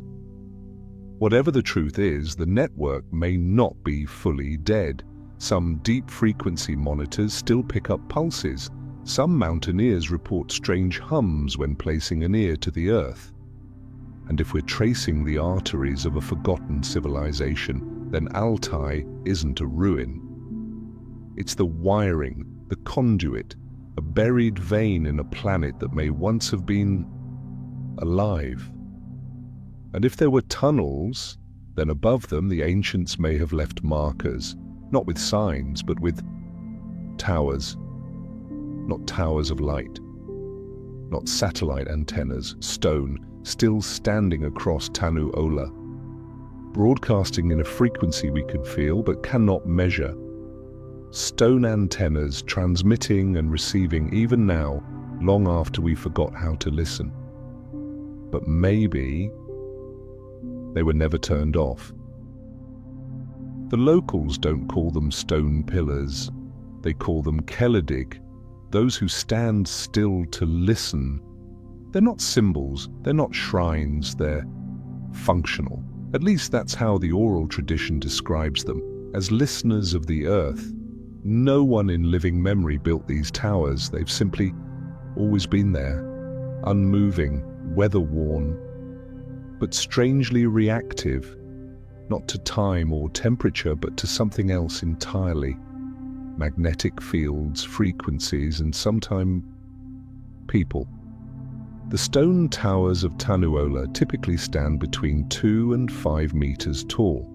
Their structures are almost eerily uniform, their surfaces unusually smooth.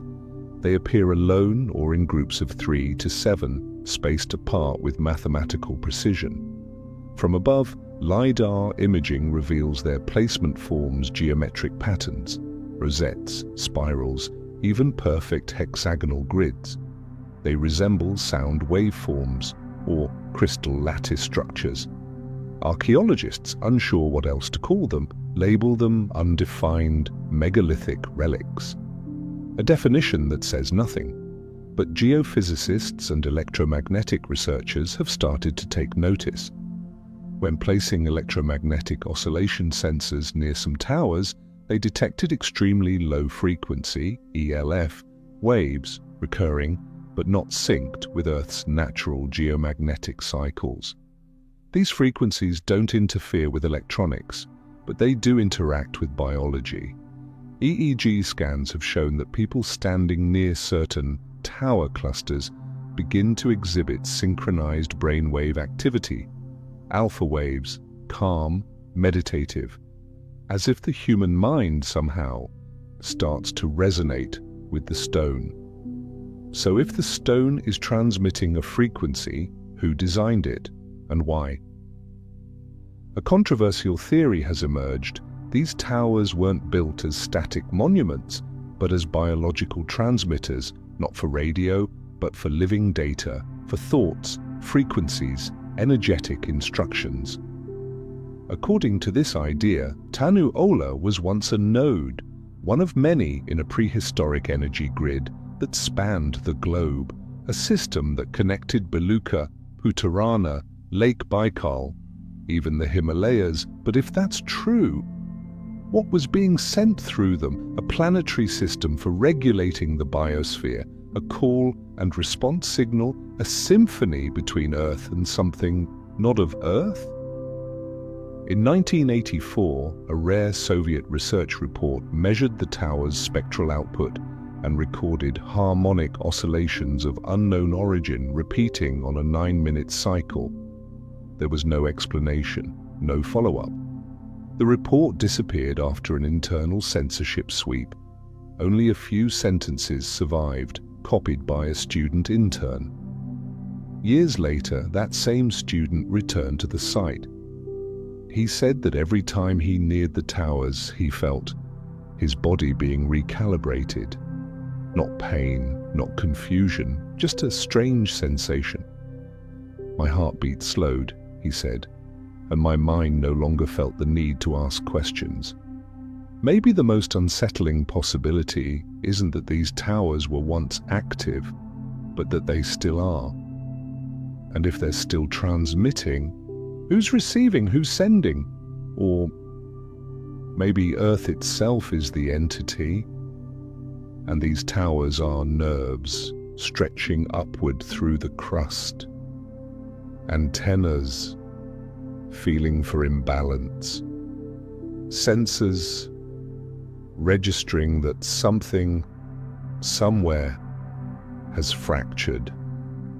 If memory can be stored in DNA, if information can be transmitted through frequency, if stone can vibrate, and the planetary grid was once a living system, then a library doesn't have to be made of brick, wood, or parchment. Deep in the most silent, cold, nameless reaches of Siberia, there exists a whispered theory, passed through folklore, scattered across redacted documents, and echoed in the recurring dreams of strangers who have never met. A library buried underground, not built to preserve knowledge, but to hide history that was never meant to be told.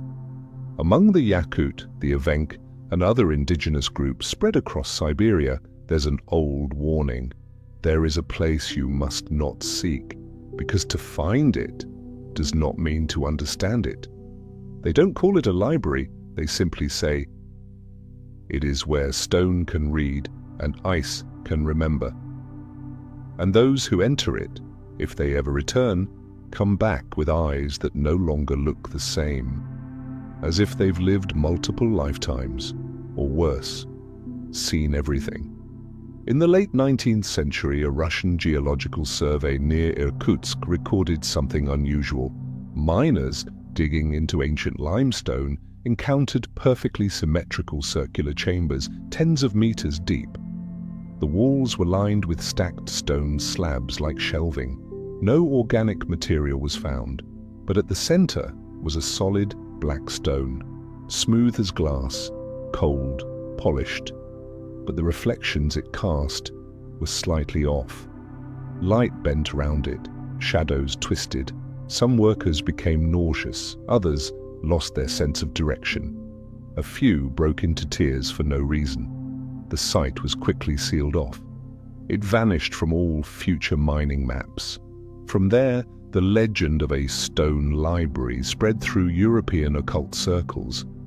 Some believed it was a surviving outpost of the mythical First Library of Alexandria, a center of knowledge encoded not in words but in waveforms, materials, and resonance. Those who got close enough didn't learn, they remembered, as if standing near a transmitter, and the mind simply recalled.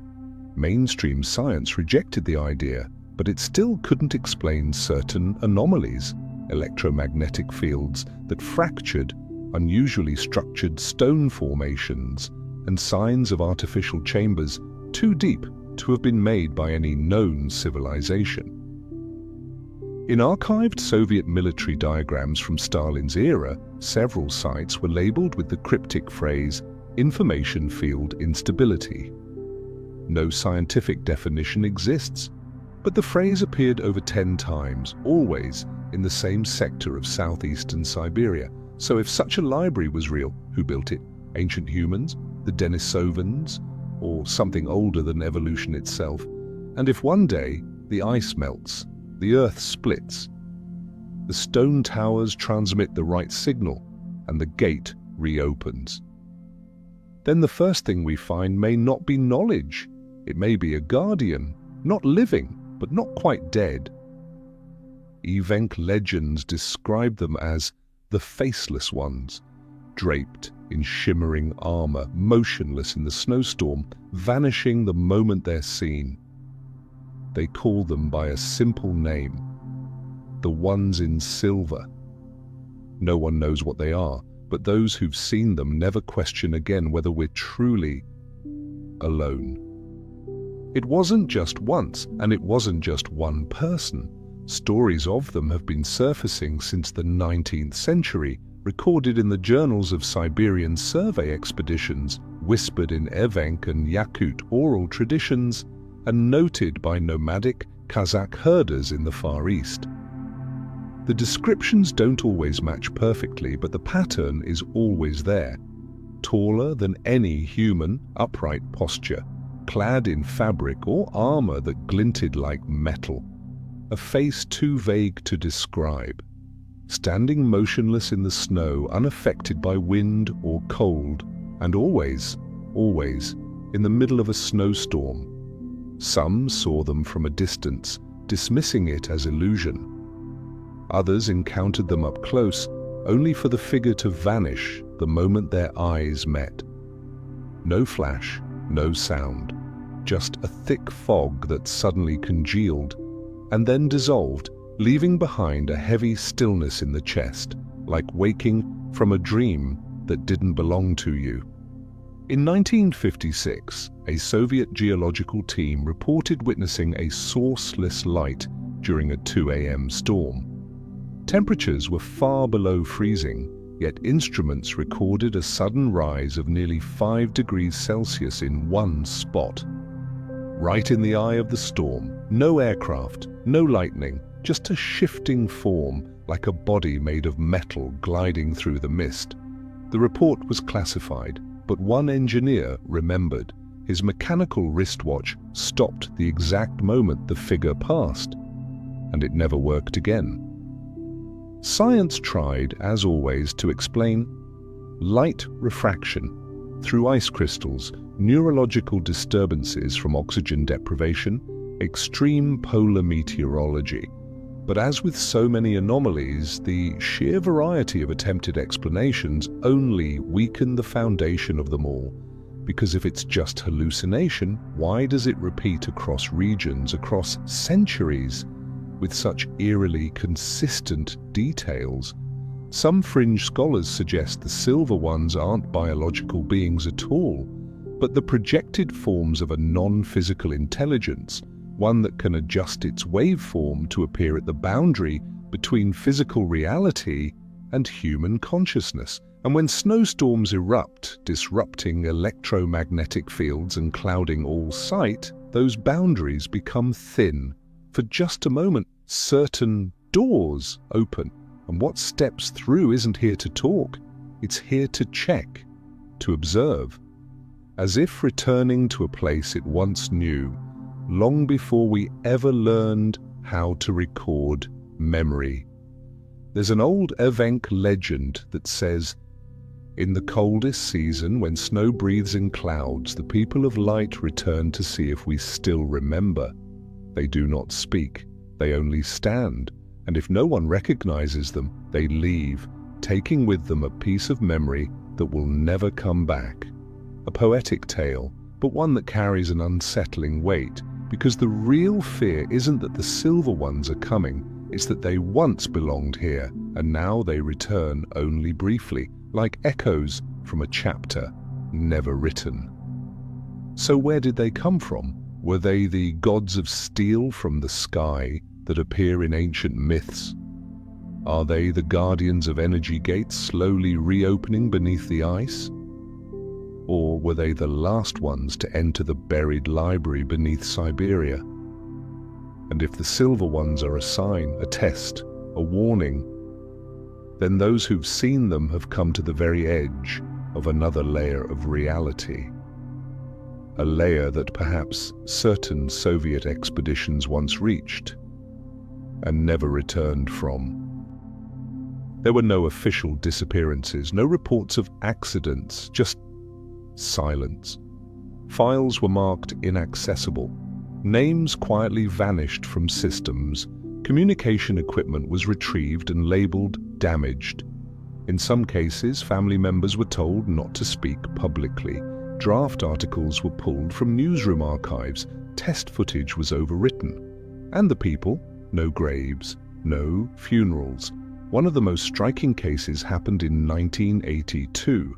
A 12-person expedition entered the Kodar Mountains in the Transbaikal region after receiving reports of unidentified frequency pulses. For the first 3 weeks, their transmissions were steady. Then, radio silence. A search team was sent in 10 days later.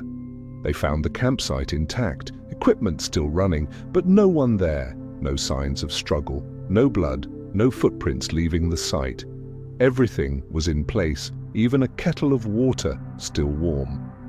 The only clue was the final line in a field journal, time-stamped 3:47 a.m. The light is back to the east. The echo is clearer this time.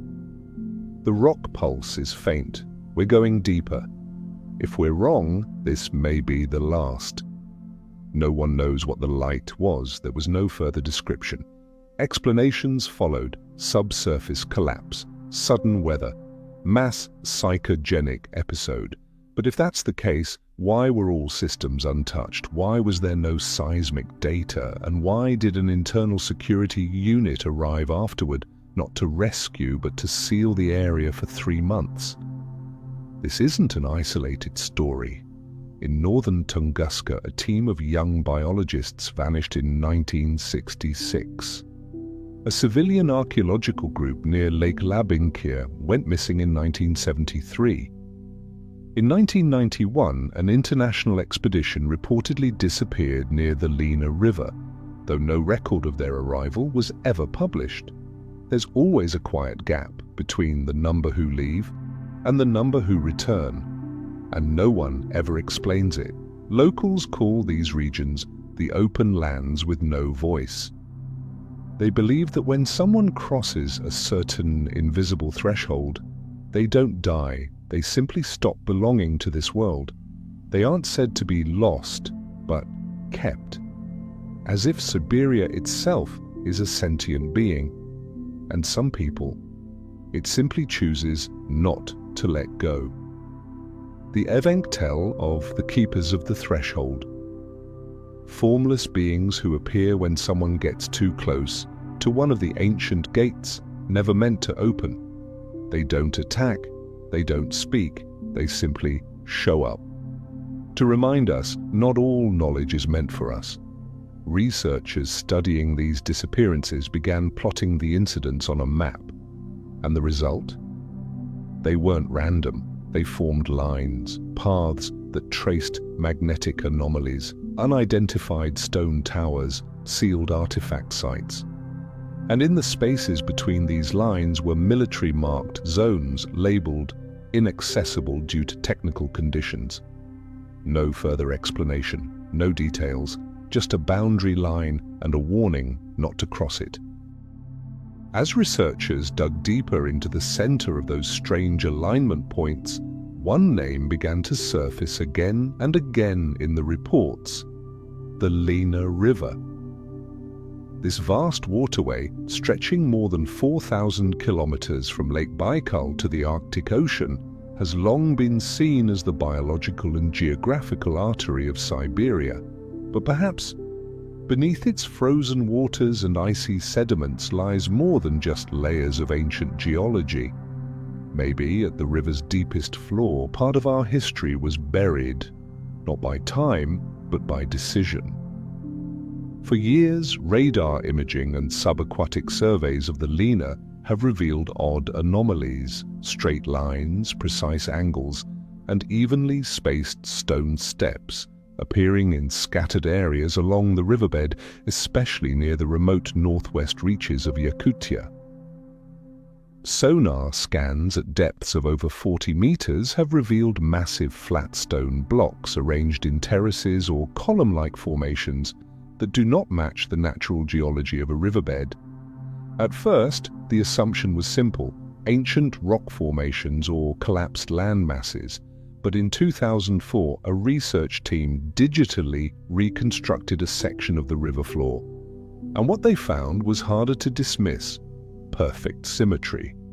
Column spacing measured in nearly exact meters. And, most baffling of all, a segment that looked like a submerged stone bridge connecting the river's narrowest crossing point, roughly 300 meters long, 8 meters wide, with crisp 90-degree edges like a road, drowned. No one could explain it. What made it even stranger was this: the site of this structure perfectly overlapped with coordinates once marked by the Soviet military as a geophysical magnetic instability zone, a label often used for locations with unexplained electromagnetic activity or conditions deemed incompatible with natural geographic environments. Locals along the Lena have spoken for generations about the cities in the water, places they say once glowed, then went dark when the ice came. They don't call it Atlantis. They don't know what a civilization is. They simply say people lived under the river, not like fish, like us. But they're gone now. It sounds like legend until stone samples were recovered from the riverbed near the anomalies. Analysis revealed signs of thermal cutting, not shaped by water or ice. Some slabs showed evidence of intense, localized heating, enough to vitrify the outer layers, an effect possible only with immense energy, like plasma or laser. But how long ago? No one knows. The sediment layers above those structures date them to at least 10,000 to 14,000 years old, a time, according to mainstream history, when Siberia was just emerging from the last ice age, when there should have been no architecture here at all. Some alternative scholars believe these could be the remnants of an ancient glacial city built before permafrost when Siberia had a temperate climate. Others propose something bolder, that it was once an energy station or information hub, built directly into the riverbed as a bridge between dimensions, a node in the same network that connects the tunnels beneath Altai, the stone towers of Tanuola, and the signals that still whisper across the ice. And when that system went dark, the ice and water weren't accidents.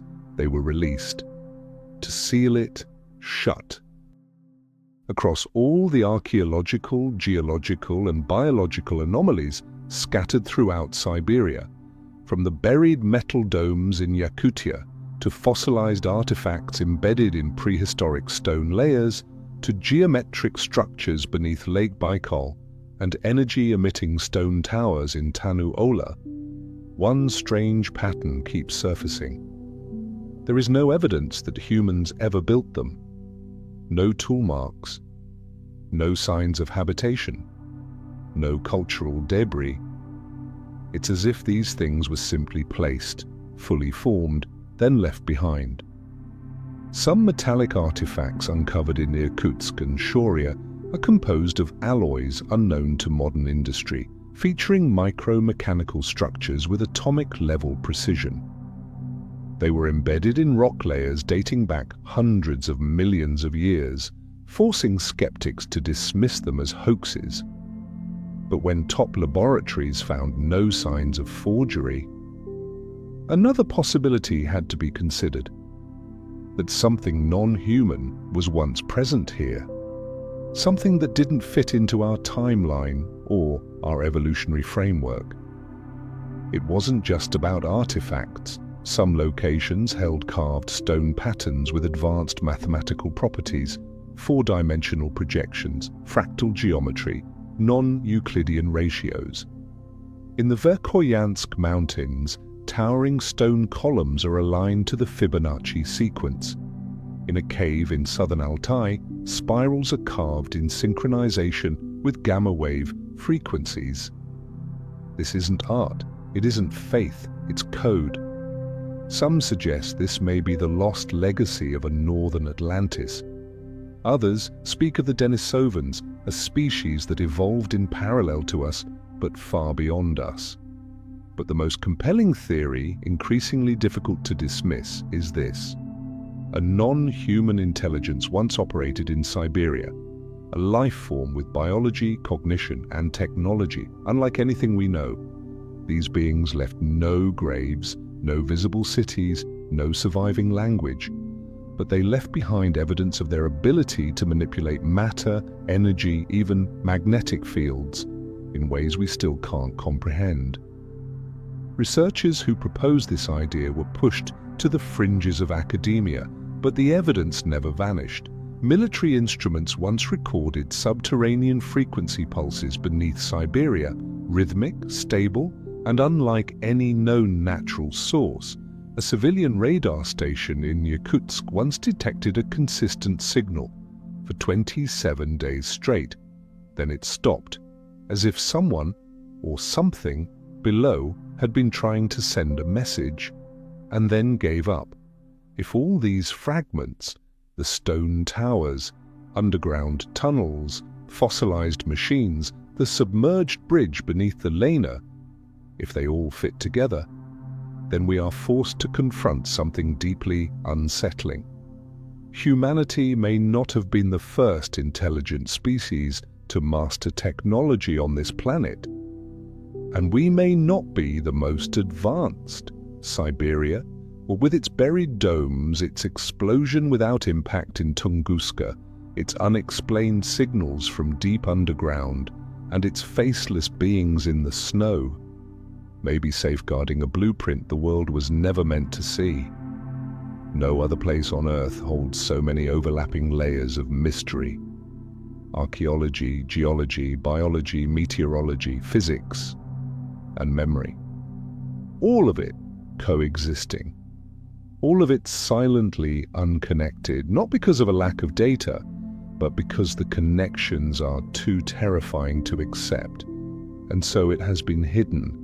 Maps redrawn, reports retracted, non-compliant details erased, not because they're false, but because they're too precise to ignore. Fossilized relics still hum, energy points still pulse. And from deep within the silence, Siberia asks a question larger than any theory. Who is controlling the truth?